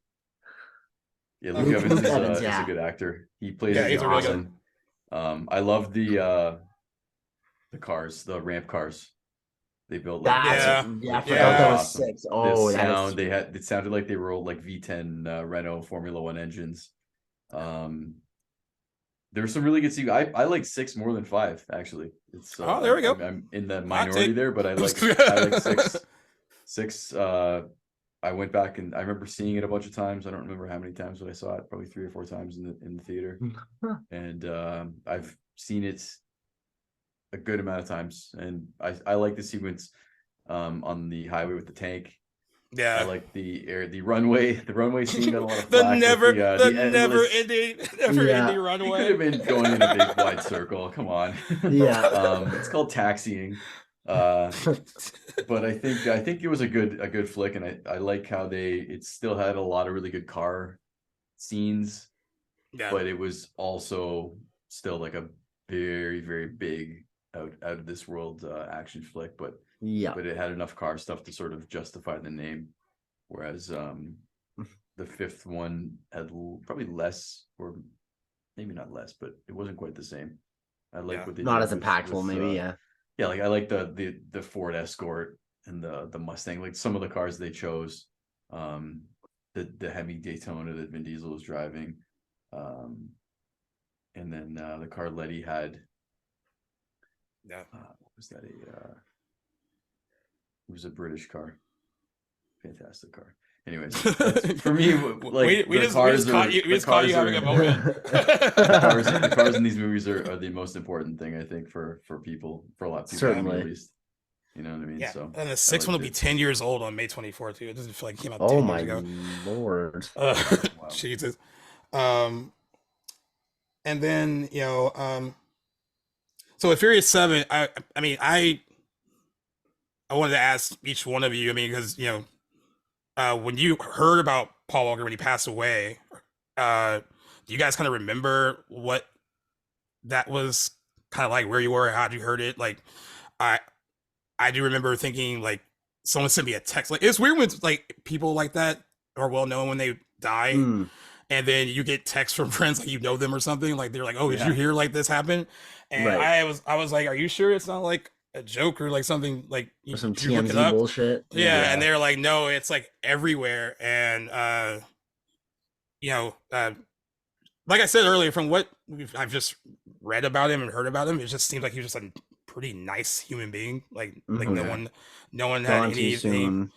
Yeah, and then the way to go too. Like it's my god, it's like terrible. I just looked at the picture the other day of the car and like the circumstances, because it had been a long time since I'd looked into it, and just touching the details and seeing what had happened. Oh my, terrible. Absolutely brutal. Yeah, I'll let you answer this first, Ty, because I mean, I've been a big fan of his since I was like 16 years old, and I got a text from my best pal, and I thought he was joking, and once I realized, I remember I was standing in like the living room at my mom's, and I bawled. Like I couldn't help it. I just bawled, like as if it was someone I knew. Someone you knew, right? Yeah. It felt like he was a friend. And yeah, it was rough. But it didn't quite feel real. And then, once the dust settles, you say like they were on hiatus. Like I think it was like Thanksgiving. Yeah, it was Thanksgiving. The break they were off for that. Off from filming. And then you're like, what are they going to do? And it was pretty remarkable how they ended up making it work. I think they got snubbed by the Oscars, to be quite honest. It sounds dramatic, but like for the work they did at the time. Now you look at Disney doing the de-aging and stuff. It's come a long way, but back then, like, it was pretty impressive, some of the stuff they did. That was kind of like the first big test of like Yeah. You know what I mean? Of applying CGI to somebody else to make them look like another figure. Yeah, I don't remember using that his being brothers done. and Yeah. his stunt double, and just via CGI making it pretty darn good. They did a really good job with that. But yeah, I mean, I just the impact of his passing was huge on me, and I went out and got my license plate to honor him. I got Spilner as my license plate. Oh Nice. shit. I That's still cool. rock it. I've had it on a couple different cars, but That's so cool. it was my little tribute. That is awesome. That was my nickname back when I was like a teenager. Everyone called me Spilner from Nice. the first movie, Wow. the undercover name. Yeah. Yeah. But That's super yeah, I cool. mean, I took that to heart for sure. Unfortunate, but we're gonna see what happens with this next Yeah, that'll be if it's a interesting. trilogy or not. But I keep hearing rumors that they're gonna try to use Cody and Use bring him. him back somehow. Yeah, that's a tough one. What about you? I Like, do think you remember where you were? me What was or it? November 28th, I think. November yeah, it 28th, was. 2013. I was at a friend's house and I had a friend text me, and they're like said it. At this point, they were like someone posted on Facebook, and I was like, oh, that could be anything, like whatever. And they're like, Like no, one of like those I'm Morgan Freeman is dead. yeah, hoaxes. that thing, like, Yeah. hoax thing, right? Yeah. And then they're like, no, like it's like other like publications are picking it up, and then I like went on my phone, just Google his name, and it was just everywhere. Mm. And it was interesting because what like what I kind of learned when we were like I mentioned it earlier, but when we were all my friends were talking about it like in the immediate like me after we heard, and we are talking about him, like we kind of forgot, like I said, like some of the movies other than like the Fast movies, like he was like involved in like so many movies that we watched like growing up. Like Yeah. he, I mean, like I didn't really think about that, while he was alive and with us. Like there was just so much that like certain points in my life where it's like, oh yeah, he was in that and he was in this, and I remember like watching that like nonstop, and like it's not considered his greatest movie, but I have friends that still talk about Into the Blue, like it's like the best thing they've ever seen. I They're watched like, that movie like a month ago. Yeah. and like it was like this, it brought up this like we were sad, and then it was like this nostalgia thing of like bringing up all these other movies that he had done. Like I love the movie Joyride. I think it's super underrated Joyride's awesome. that he's in with Steve Zahn, and like Yeah. it's a really well done movie. And he's actually again playing good off of someone who's completely different from him. Like Steve Zahn is like all this energy, and like Paul Walker has to like kind of match that a little bit, but like play it straight. And like he's really good in that. I even like Takers, like a little bit. I mean, like it's like he was just in like a lot of stuff that I like really enjoyed. And I think what got me the most, though, other than of course it being really sad when he died, was just seeing how like the cast and people who worked on those movies, how they were reacting to it. Like they have that like video of, like Tyrese going to the crash site and just like losing it, breaking down. And then I read different interviews where like a lot of the people in the movie, they immediately went to go see the family. They dropped everything and went to go see his family. And I think it was Vin Diesel who talked about how like his mother, Paul Walker's mother, is like trying to console him and all of them. Yeah. And they're like, no, like we were coming to do this for you. We need to do this for you. You don't need to do this for us. And they basically were like, well, he was your family too. So like this is hard on you as well. And you kind of get a lot of that, like they're pretty selfless in that sense, because like when it came down, Universal did they really didn't have a choice. But I think a lot of studios would have been like, how do we get this done? Like they were willing to hit pause on it. Like no one was ready to go back and really work on it. Yeah, I think it was a choice that they were given.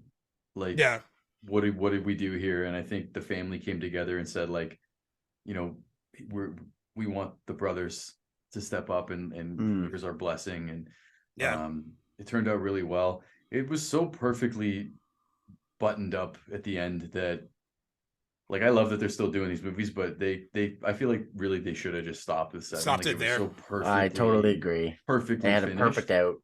Yeah. I agree with that. They did such a good job with it. So like they'd have to do something unbelievable if they were to bring him back. I like what they did at the last shot Oh, 9. of 9 If- with the car. That was If that had was been cool. the Like, end that of the was cool. franchise, I could have been on board with that. But because they're making more, I don't know. I kind of feel a certain way about them bringing him back. I do think it's kind of like a disservice. Yeah. Especially because I have a feeling that they're motivated by, getting people in to go see Brian again after an absence from a certain amount of years. But I remember seeing it in theaters and seeing it's a skyline that pulls in, right? Yeah. And I remember seeing that and be like, okay, that is an awesome moment for the franchise. But then I remember thinking like, well, I don't think the series is done. So what have they just what have they just brought on themselves by where are they going to be able to go with this? And I remember thinking, that could be troublesome down the road. But I at least I'm interested to see how they handle it and how well it goes. But considering like the finale that he had at the end of 7, I feel like they're just inviting circumstances that could go wrong, and maybe this doesn't pan out, maybe it isn't as well received, and they just had such a great send off for his character. I'd be like, why would you tamper with that perfect ending? But I agree. It was done exceptionally well. Exactly. It was like unbelievable. I get emotional every time I see that part. Definitely teared up when I first saw it in theaters. I mean, I was like with 4 other friends. Oh, I sat till the end of the credits. We were all we all felt the same way, and it was like, it's cool to cry during this, right? Yep, it's sad. It's really sad. I brought this up with Jackson before when we brought up the movie like on another episode, and I'm always still to this day surprised by we see so many ridiculous and outlandish things in this movie. But the fact that they took a beat and a moment to really send off that character and also send off Paul Walker in such a way that felt like genuine and real, and like took a moment to be serious about it.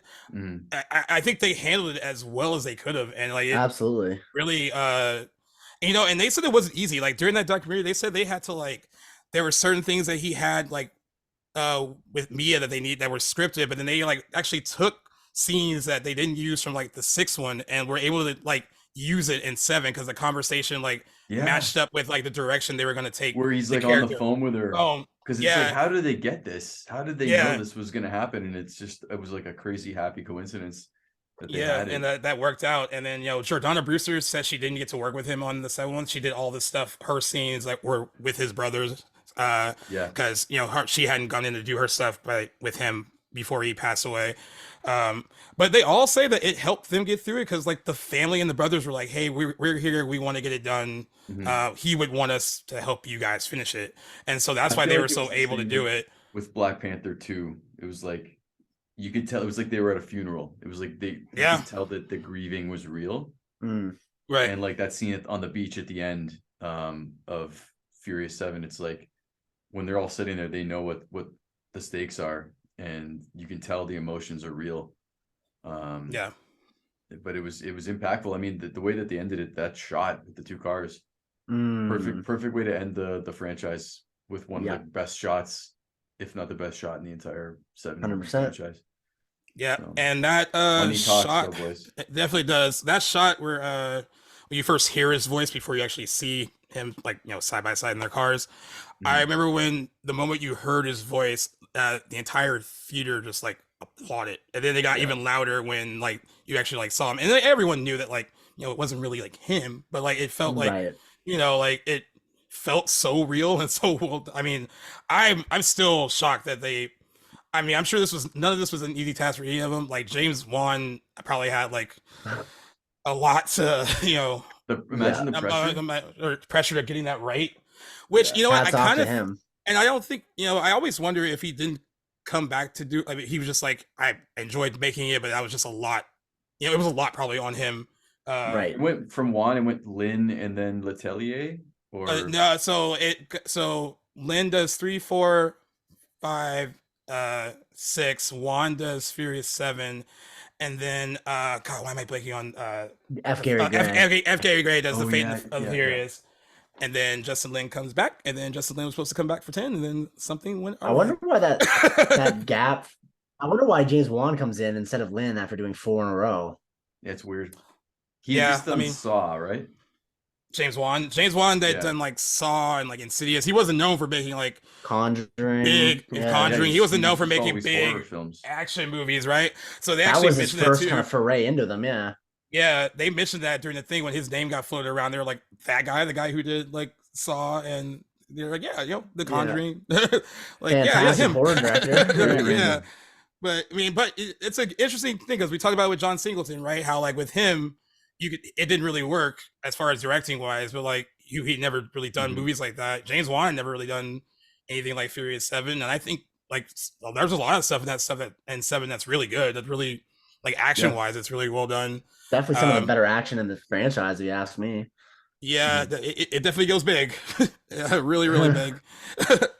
I like but yeah. I do like in 7 the throwback to the first one when he's like, we're going old school, and he drives underneath the semi truck. Yeah. Yeah. That was like, cool. that- Like I that was like, got that's a what we. cheer from the. I was from the like, crowd. that's what we want. That's We cool. want that. Yeah. Yes, more of that, and then Keep it More like of this. that. Yeah. short-lived, but that's what people were there to see, I think. Like That's less still my scenes theory about I'm standing cars by. raining from the sky and more scenes like this. That's all you need. God. You can save. They can save a lot of money too. Just Yeah. drive some cars fast. You don't have to blow up. Go an back- airplane Go or- back to that $38 million budget, man, for the first movie. That's all you need to make a good movie. Yeah. You could do even far less than that, probably. Yeah. And Michelle Rodriguez gets to kick some butt in the movie, always. But she has a big fight with Ronda Rousey. That's the one thing I don't really. I mean, Ronda Rousey. I mean, she's not an actress, so I get it. No. But she like sticks out like a sore thumb when they give her something to say. Yeah. just fight. Gina Carano though was amazing. In that the was sixth one. that was again. She's And awesome. actually, her fight with Michelle Rodriguez too is like amazing. The I actually subway. like that. Yeah, I like that one more than the showdown she has with Ronda Rousey. Like Gina, because the thing about Gina Carano before she started talking too much too. Gina Carano in movies, like she kind of knows her role, right? She's like, I'm here to like I kick ass. That's it. Yeah. I'm not really like an actress. So like they utilize her strengths really well whenever they have used her and stuff like she this. was really good in that. She was. I mean, she's been good in everything I've seen her in, but I like the way they used her in the sixth one. And then it's like they tried to do the same thing with Ronda Rousey, and it just didn't quite work the same way. No. Not at all. I think by far the most egregious celebrity cameo is Cardi B? Is it 9? Yeah, she's in 9. Oh, that one's hard to wrap my head around. And then Vin Diesel was like, "We're gonna bring her back at 10. There's like more to tell with her." I was like, "Is there? Is there more to tell with her?" Yeah. That's when you can tell they're like just grabbing cameos because they want to sell more tickets. It's like, exactly. She has a fan base.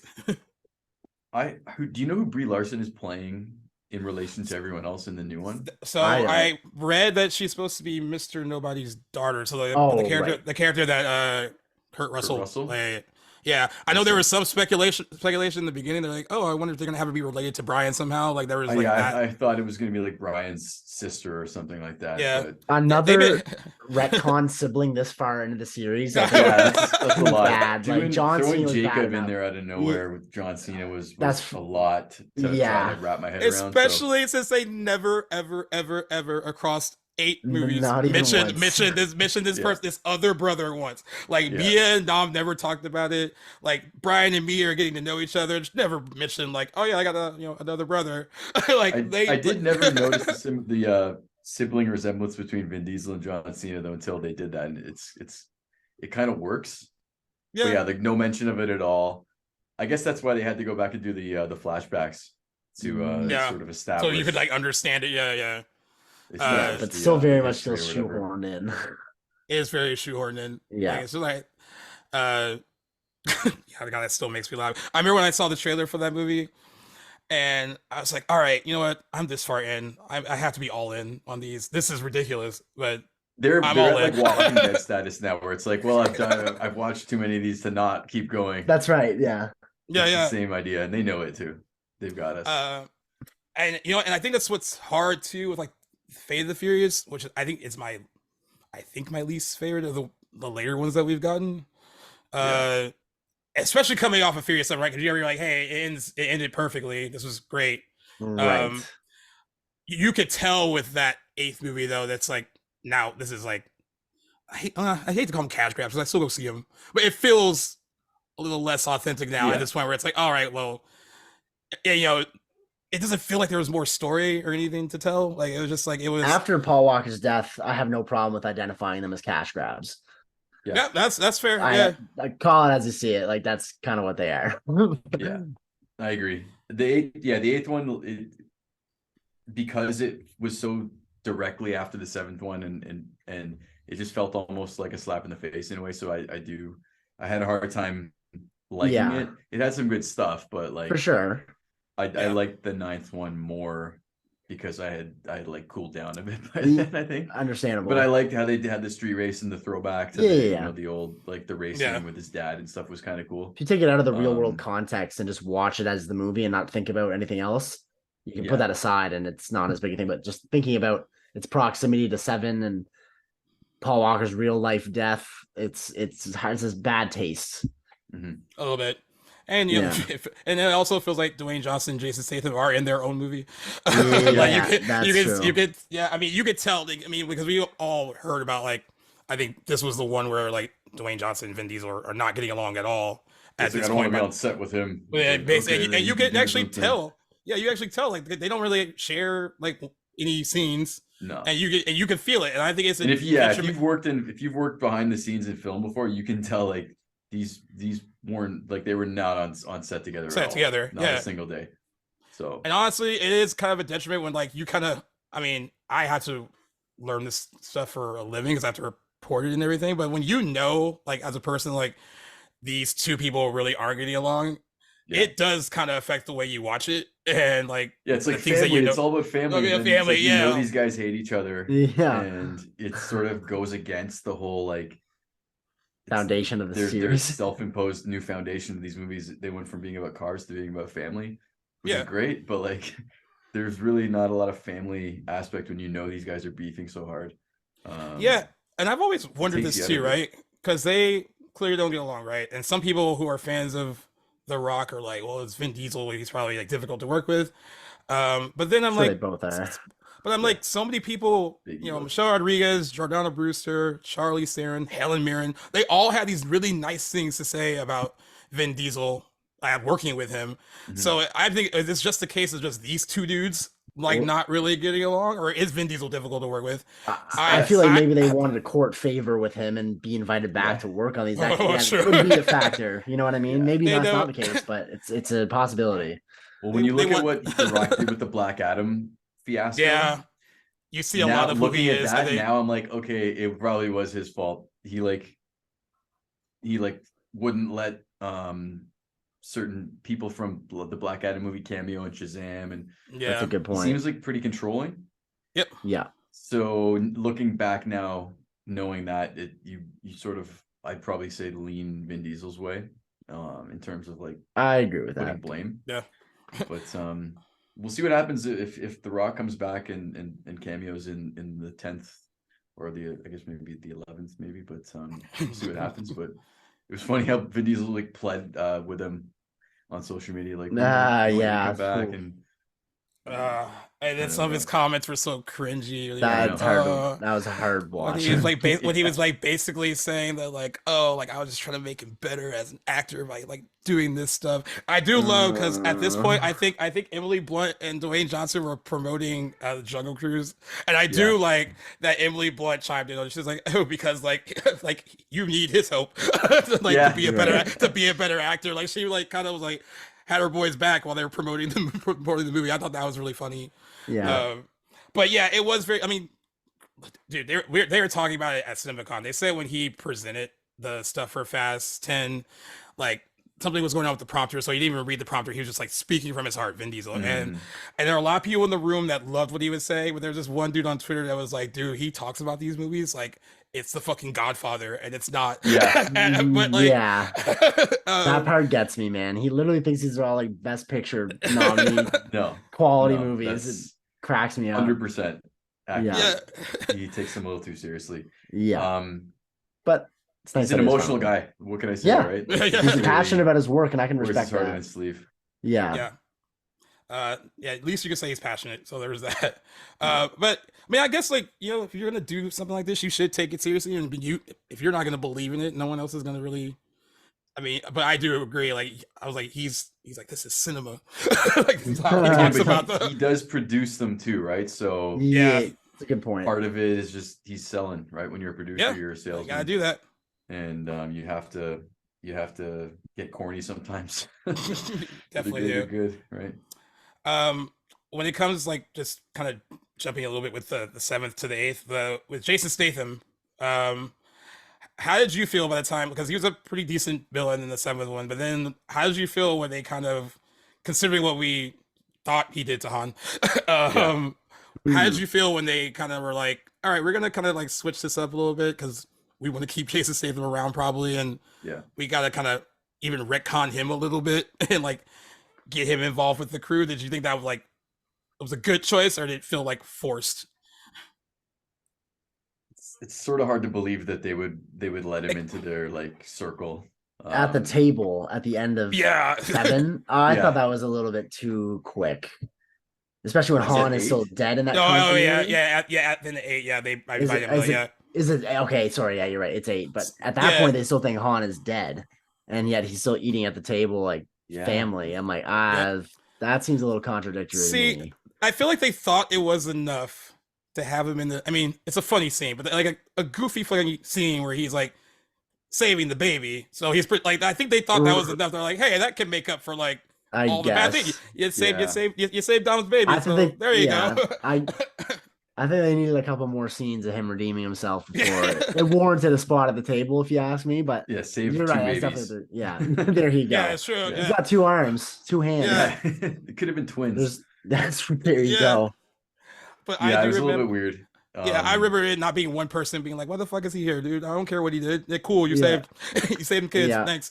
I'll Yeah, if leave." someone tried to That's kill right. me, I wouldn't be inviting them over for dinner, There, yeah.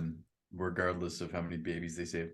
But again, it's like these movies have completely thrown logic out the window, so How it hard all can you works. really be on You know them? what I Yeah, mean? exactly. It's almost like a comic book movie. They're not wearing tights, but Yeah. in every other You're- regard, it's the same thing.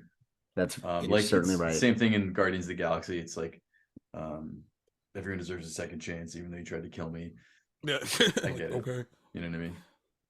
Yeah, I mean, I agree with Jackson. I think I needed a little bit more. I was Yeah. like, all right, cool. And granted, I feel like this was more of a decision of like, hey, we got Jason Statham, like we want to keep him like involved in these. For sure. Uh, And I'm but- on board with him being around in the movies. Like I accept it now, but I just feel like they jumped the gun a little bit Yeah. with integrating him onto their crew. But yeah, it's and like old news for, now. and for fans of the movies, it's like that was the one thing they mainly pointed out in that eighth movie. They were like, hey, this franchise boasts about family and blah blah blah blah, but they're inviting this guy to their table, and he Mhm. like murdered like One of their They're Murdered really their one of friend, their and he family. tried to murder all of them. oh Yeah, yeah, yeah, that yeah, To too. murder them as Yeah. well, right? yeah. So You just- yeah.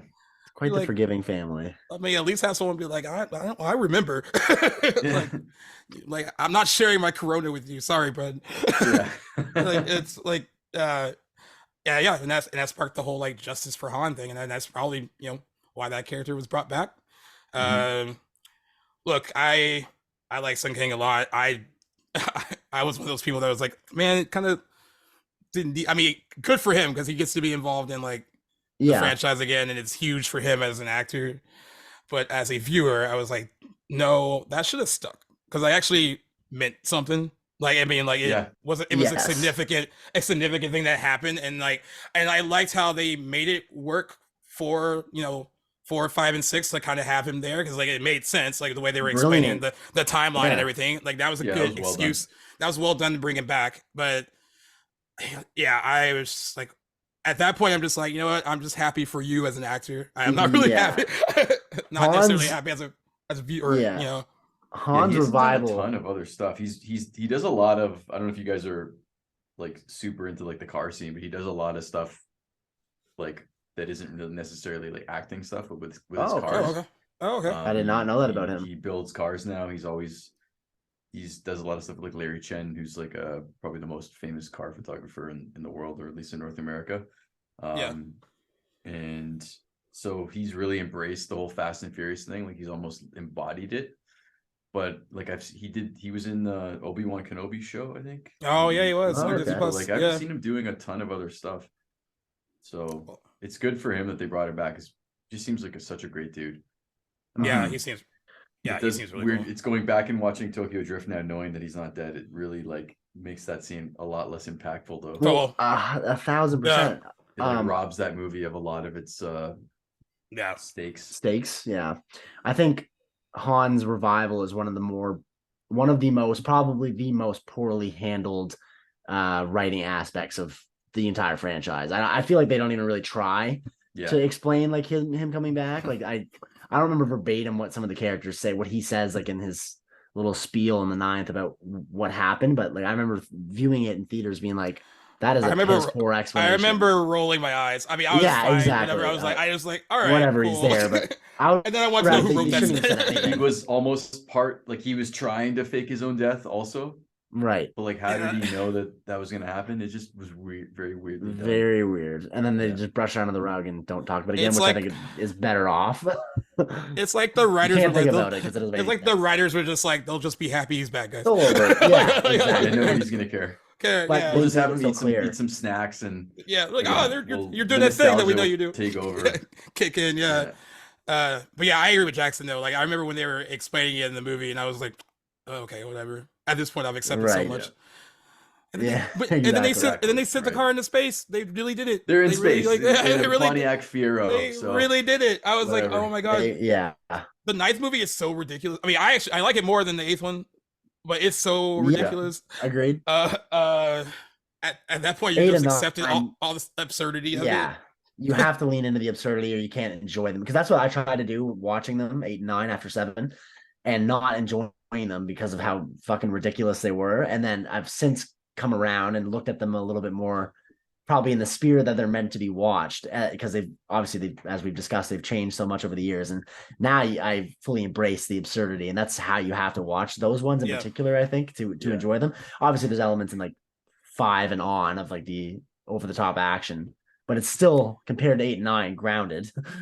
Yeah, like you're not even talking about 7, how they drop the cars out of an airplane. Yeah, exactly. That is 9 are crazy, but the other ones, it's like, wait, so they dropped cars out of an airplane in 7, and they had a tank chase in 6, and like those things Brian's don't even bus seem jump that crazy. off the side of the cliff. Like, holy shit, man. Cool scene though. Definitely, yeah. Really the 8 9 just take it out of the stratosphere. It's crazy. Well, like we briefly talked about 9 before on an episode of Jackson, and like you were basically saying, like, I feel like it could be a little bit smarter than it is. I feel like it is leaning in on like, okay, we know what we are. Yes. And like, are they doing this on purpose? Now, if they're doing it on purpose, then like, okay, I can appreciate you, like, that's what I'm accepting what this is. Yes. It's self-aware even in its absurdity. Especially when they go to space. They're very much aware of what they're doing. Yes. Yeah. 100, and I can respect that. Yeah. I feel like, judging by the previews for 10, there's the sequence that has the big ball. I guess it looks like it's a ball, like rolling down the street. That seems kind of nuts. Yeah. I don't see anything that's like in space or in, thank God, in the ice or in the ocean, or there's no dinosaurs that I can see.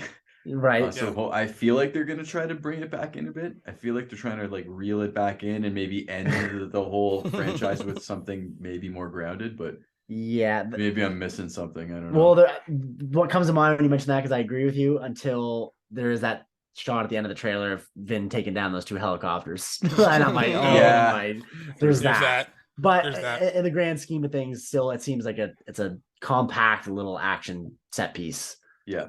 It's not like as bold as like space or the missile sequence in the 8th.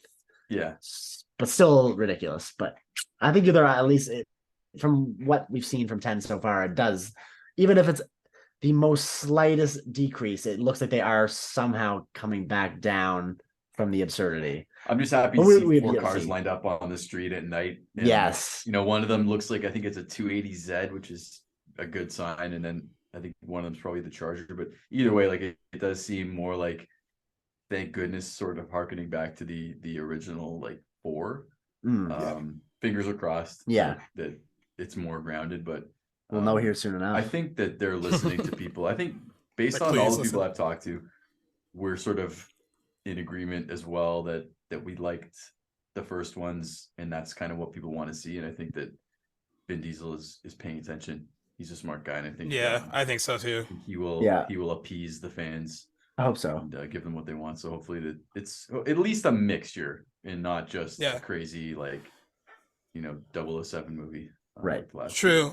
And I agree with what you said earlier, Ty. I think why it's been hard to kind of scale back is that they're, even though we keep complaining about that, like, hey, like take it back to like what the first movie was, then they look at box office receipts and they're like, well, people are still going to see them.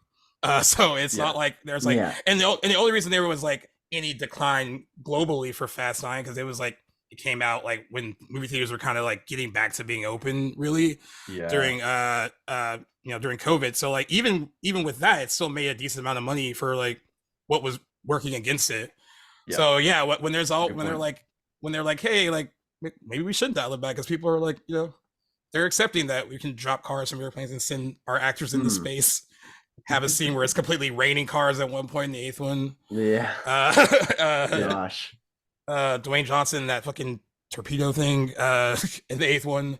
And they're like, I mean, they can't really argue against box office returns, I guess. Like, no. But I agree with you too. I think for a lot of us almost. we're seeing I think a lot of us are seeing it like, I wonder if they're gonna dial it back. And like, we keep getting like, I won't say fooled, but like, there's no dialing back just yet. It feels like they're trying to appeal to everybody. You can't do that. You know what I mean? Like you can't possibly appeal to everybody and make a Swiss Army knife of a movie that everyone's gonna like. So I think they're gonna try to sort of do their best to appeal to as many different people as possible. But the movie, when you look at from 1 to 9, there's such a variance in between the first movie and the 9th movie. It's insane. It's like unrecognizable. You can't possibly make both those movies again. No, you can't do it, right? You'd have to make another one that was like the first one and make another one that was like the 9th one. You can't do it at the same time. It's almost like, did they remake this? This is what they did. Like they remade that first movie. Yeah, that's what it does. They feel so disconnected from each other as far as like the world in which they like exist. Yeah, it's crazy to me. Yeah. What were you gonna say? I was going to ask you guys what you think like the climate is around the 10th one coming out right now. Like, what do you guys think? Do you think there's a lot of I know we've seen a lot of marketing, but aside from the studio and what they're trying to put out for us, like, what do you guys think like the general sense is towards the 10th movie? I'm not thinking one way or another. I'm just posing it. Like, what do you guys genuinely think?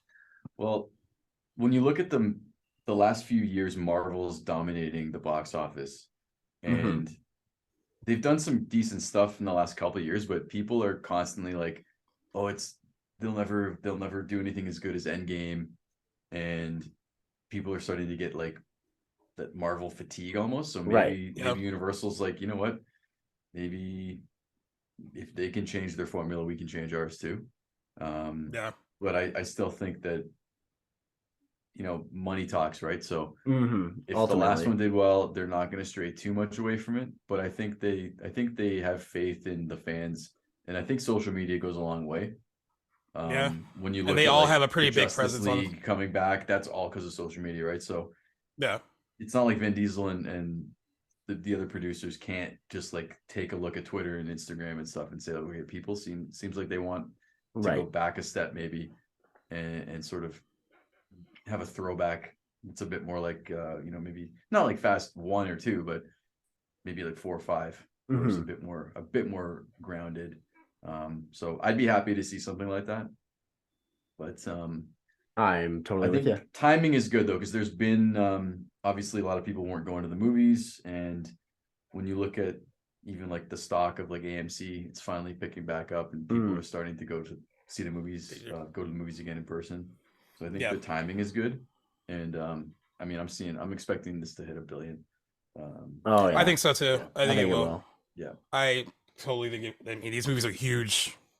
Internationally, I think what actually works in the franchise's favor as it goes on is the additions they make to the cast that kind of boosts its profile a bit. So I was talking with you, Jackson, like they've been playing this like one like quick little trailer thing ahead of some of the movies I've gone to lately, where it's like all the cast like getting out of the cars and like different shots of them Yeah. getting out, and like Right. you don't realize how stacked the cast is with a lot of names until I was watching that, and I was like, Right. you, like now you've gotten Brie Larson in it and Jason Momoa, and like Right. it's Oscar winners like Charlize Theron and Helen Mirren are even a part of it. Yeah. Like it's just so crazy to me, but I think that it only boosts its appeal, like for people that want to see it. There's like 100%.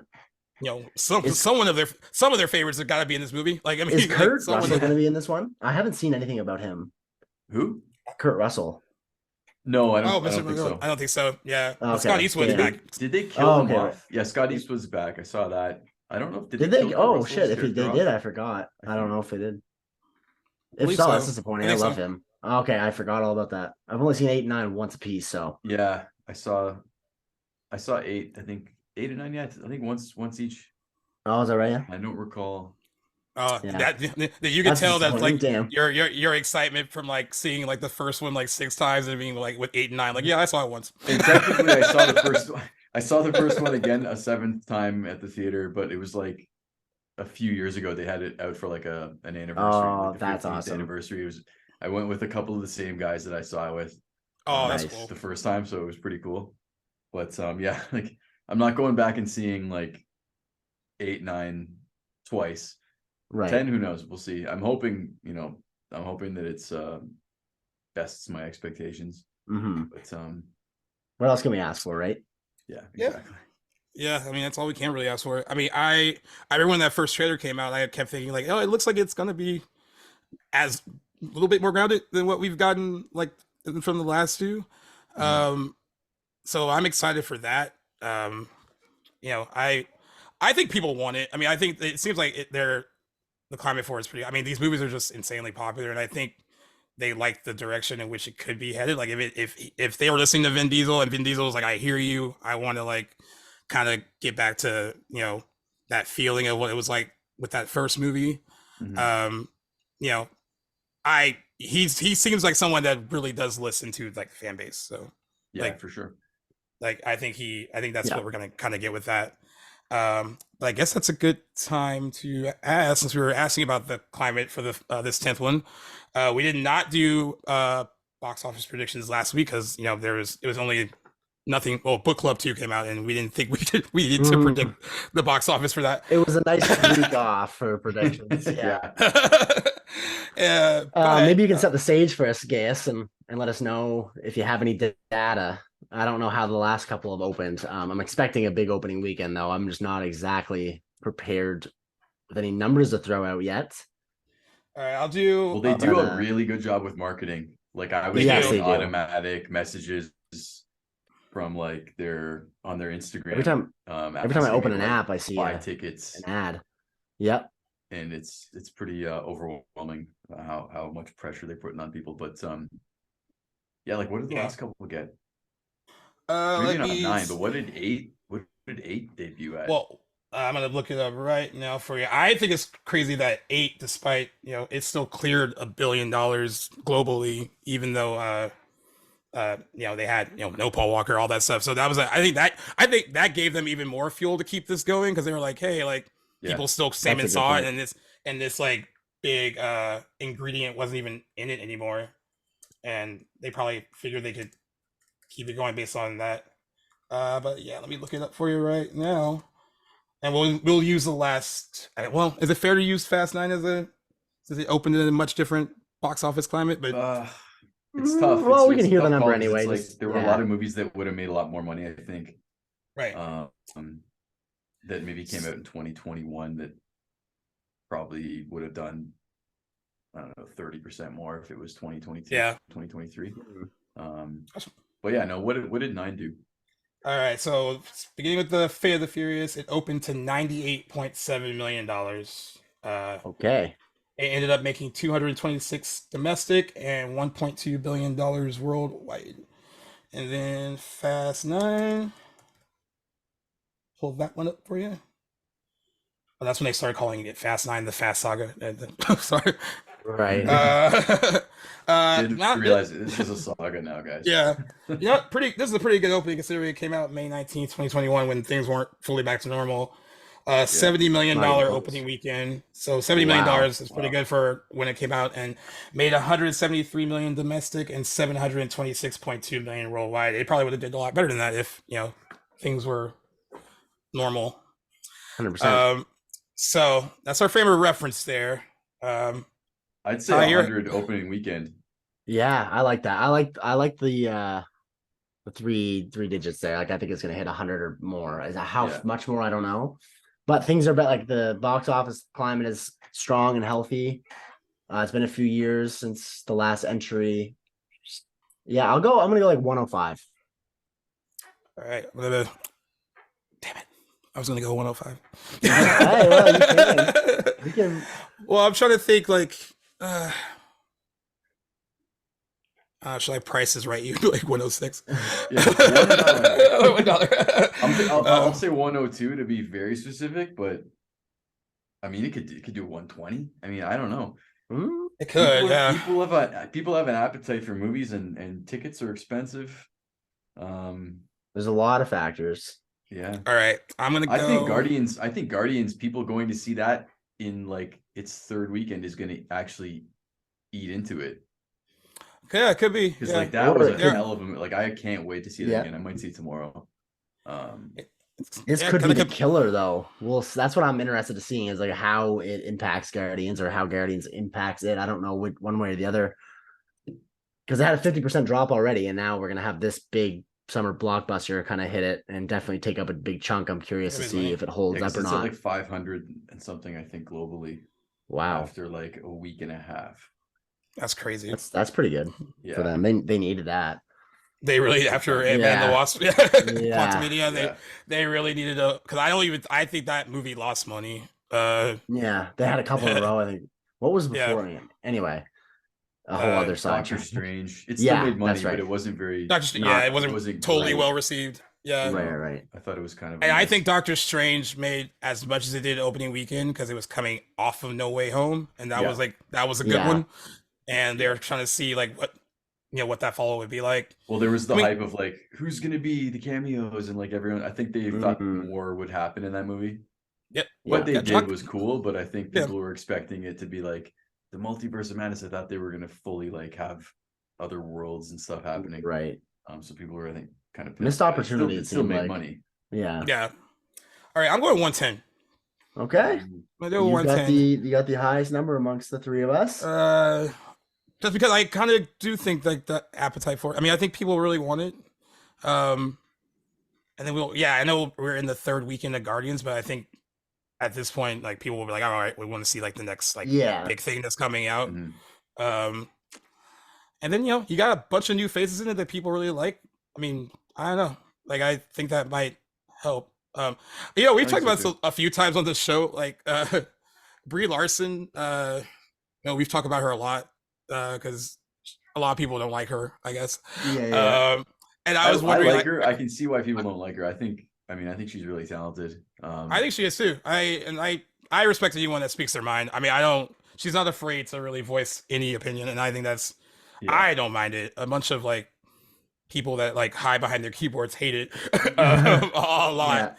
But they hate everything. They'll figure out a way to hate on people. Exactly. Though. Yeah. But I was wondering to Jackson one time, like after we got those first two trailers, I was like, she's a big name. Like, why is she not in these trailers more? I mean, unless like her part isn't that huge, or like what is it? Like, are they not really showing a lot of her on purpose?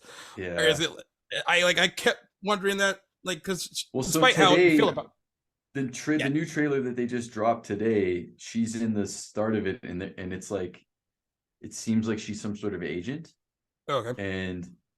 But I can't gauge like how much of the movie she's in. Right. She could be in. Like, I'm not getting the sense that she's going to be in a whole lot of it. That would be. But cool. I feel, I'm not really sure. For me, I'm of the opinion that her star power has waned in the last few years, especially post Captain Marvel. Yeah. Like. Her did her solo movie come out after Endgame? No, it was before. Right? It was before. Yeah. I just thought it was interesting that she wasn't utilized a whole lot in Endgame. She hasn't. Her next entry, there was no rush to get that one out. She hasn't really been in much since then. It's no secret she doesn't really get along with her Marvel castmates. It doesn't seem, at least a few of them. Just watching interviews. but she had this high after her Oscar win for Room, which I really feel like I can't adequately judge her yet because I haven't seen like her most acclaimed performance. Yeah. But I don't think, like, to me personally as a viewer, like I'm not drawn to go see this movie for Brie. I'd be curious to see what kind of impact her involvement has in the movie, or like how big her role ends up being, that we've yet to see. But I don't know. I'm on a little bit of a different wavelength with her. Yeah, I think she's filling the space that Kurt Russell sort of walked out of. Right.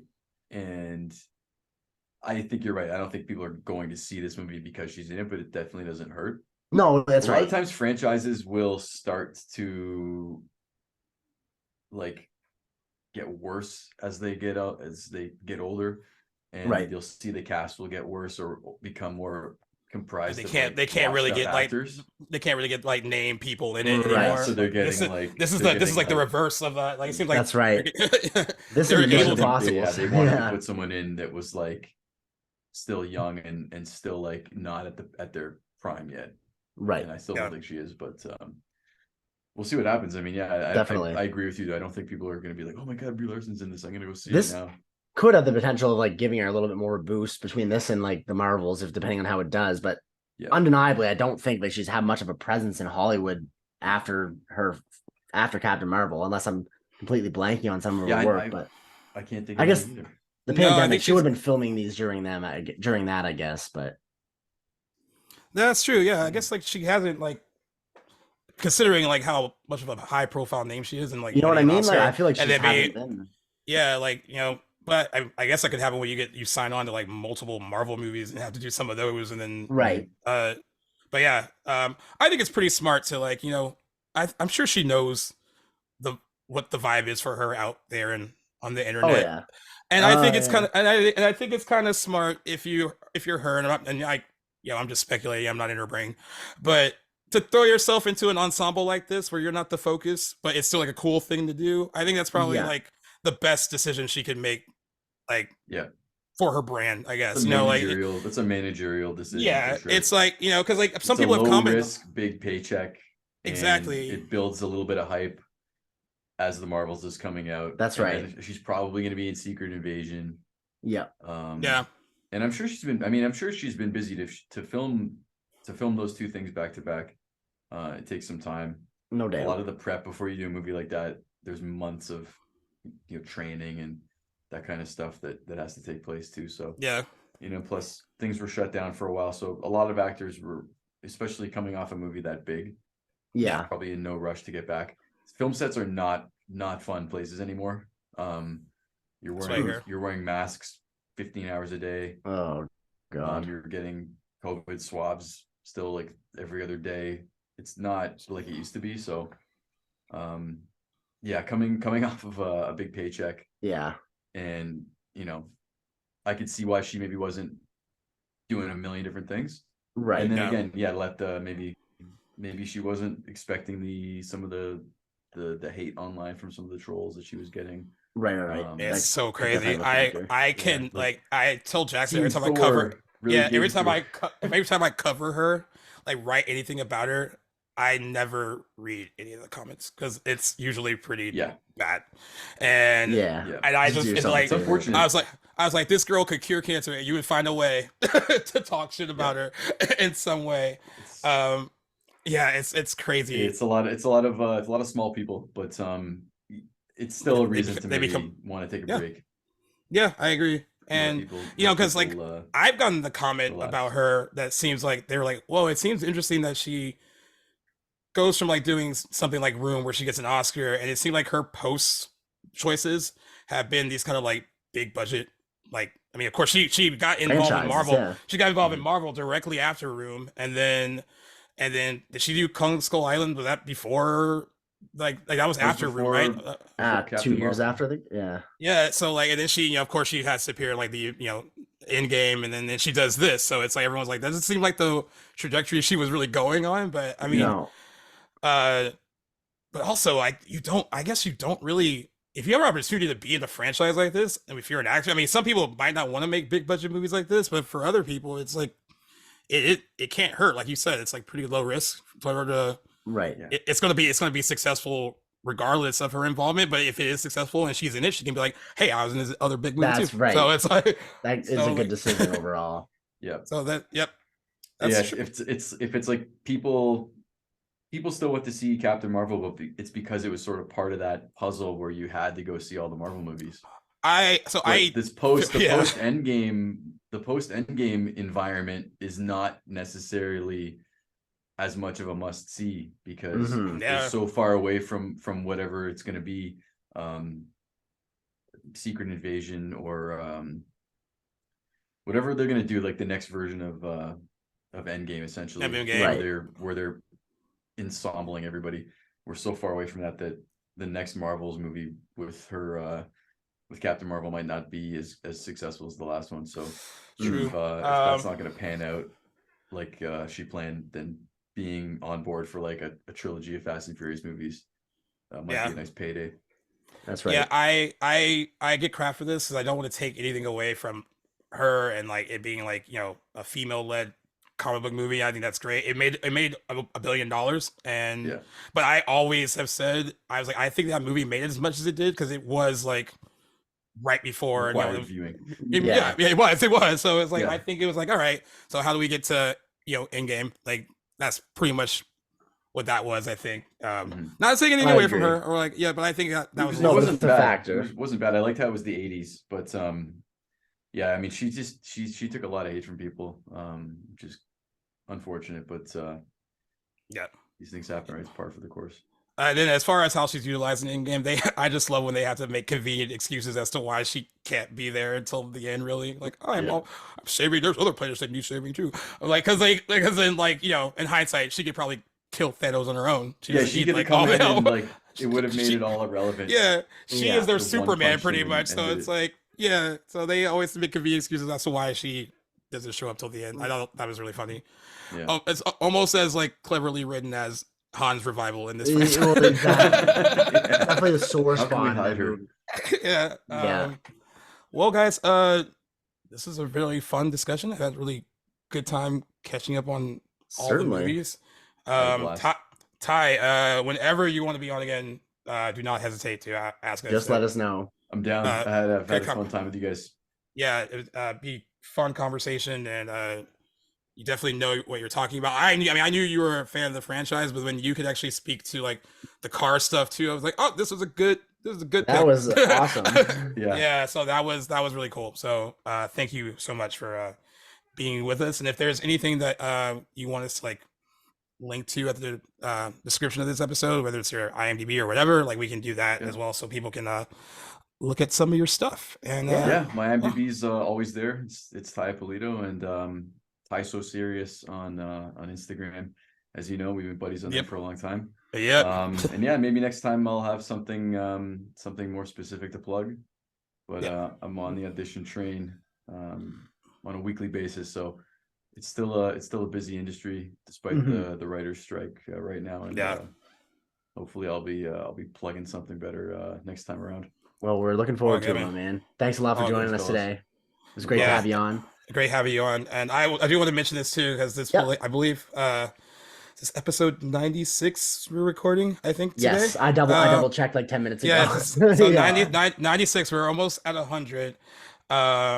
We are going to be hosting a giveaway in preparation for the 100th episode. And it's funny, I actually ran across that like Fast collection I think you have in the back that's sitting there, and that's that's actually one of the things that we are going to give away.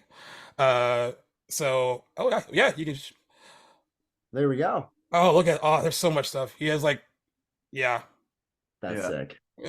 That's the Lego Skyline. Yep, that is dope looking. That was hard to find. I got my hands on a couple. This is also such stuff. I couldn't say no to this because this seemed like something that. Oh wow! Oh, that's pretty cool. That house and everything. Yeah, that's awesome. Yeah, the car. That's so sick. I saw this on Chad Lindbergh had it on his Instagram page. He plays Jesse. Justice for Jesse. Justice for Jesse. Let's be about Jesse. I saw that. I found that and felt like it might be collectible. I've got some stuff that was from years ago that's like never been opened. So Yeah. I like to collect the stuff that I think is gonna be sought after in the future. But Yeah. Great forward thinking. Yeah, it is. yeah. Well, That's the young me who still has his comic books from when he was like 10 years old. that's all good, man. The same I part of my encourage brain, that. Oh, 100%. Yeah. But yeah, Absolutely. since it's our Fast and Furious episode, we are going to be giving away the movie collection. So we're going to be posting stuff on Twitter and TikTok and Instagram to let everyone know how they can enter for that. And we're going to give away another item too. Still trying to pick what that's going to be, but announcing the Fast and Furious collection part of the Yes. giveaway, this seemed like the perfect time to talk about certainly. talk about that. Dude, I just had a random thought before we go. Yeah. Whatever happened to Leon? Like in the first movie, like isn't the one dude that they haven't really The brought one back? dude they never brought back. Yeah. Like, I just thought They about right now. I brought was back looking at my Vince. yeah in the 5, They right? brought And, back Vince. They did. Leon was in the 9th one as like young Leon, I'm pretty sure. Oh, okay, all Huh. right. I was like, I Like, wonder if like just this sort of guy in the not acting background. anymore. Am I train of thought? He's just waiting for that phone call and they just never called him back to Yeah. like, come Aw, to that be in sucks. it. Be Everybody the one came that back except for Leon. I mean, like they can't bring Jesse's back as he died, but like, I mean, but of course they can bring Ah, him back. well, yeah. Never mind. Good now. Two other They They set, people now. they are set the coming bar so that they could totally bring Jesse back. Yeah. They should have brought Johnny Tran back. Oh, Johnny But, Toretto. Yeah. You knocked me out. Oh, yeah. Oh, yeah. I never knocked on nobody. Oh, yeah. I forgot about that. That is like, that's some signature like Vin Diesel line delivery. I did Yeah. not go nobody. Yeah. So good. I'm glad we got that in before we ended. Perfect. All right, Jackson, sign us on off, buddy. Alrighty, guys. Well, thanks a lot for listening to our special episode of Back to the Blockbuster, episode 96. As Gaius mentioned, Ty, was a blast having you on, talking about a franchise that obviously you guys are in particular are so passionate about. Makes for a great conversation. And man, did we ever carry on today? This is a great one. So if you're still listening, thanks for tuning in to episode 96. Stay tuned to our socials. As Gaius mentioned, we will have some more information for you guys regarding our giveaway in preparation for episode 100. And we will be plugging that in subsequent episodes as well. So don't worry about that. We will have some steps for you guys to follow to enter and qualify for that giveaway. So stay tuned. And you guys know the drill by now. But if you are new here, you guys can follow us and listen to us anywhere you guys get your podcasts, whether that be Apple Podcasts, Spotify, Good Pods, even Google Podcasts too. You can find us over there. So guys, this has been Back to the Blockbuster. Thanks a lot, Ty, again for joining us today for today's conversation. And Gaius, I'll see you shortly, my friend. It's been a pleasure. Peace. Ride or die. Yeah. See you guys.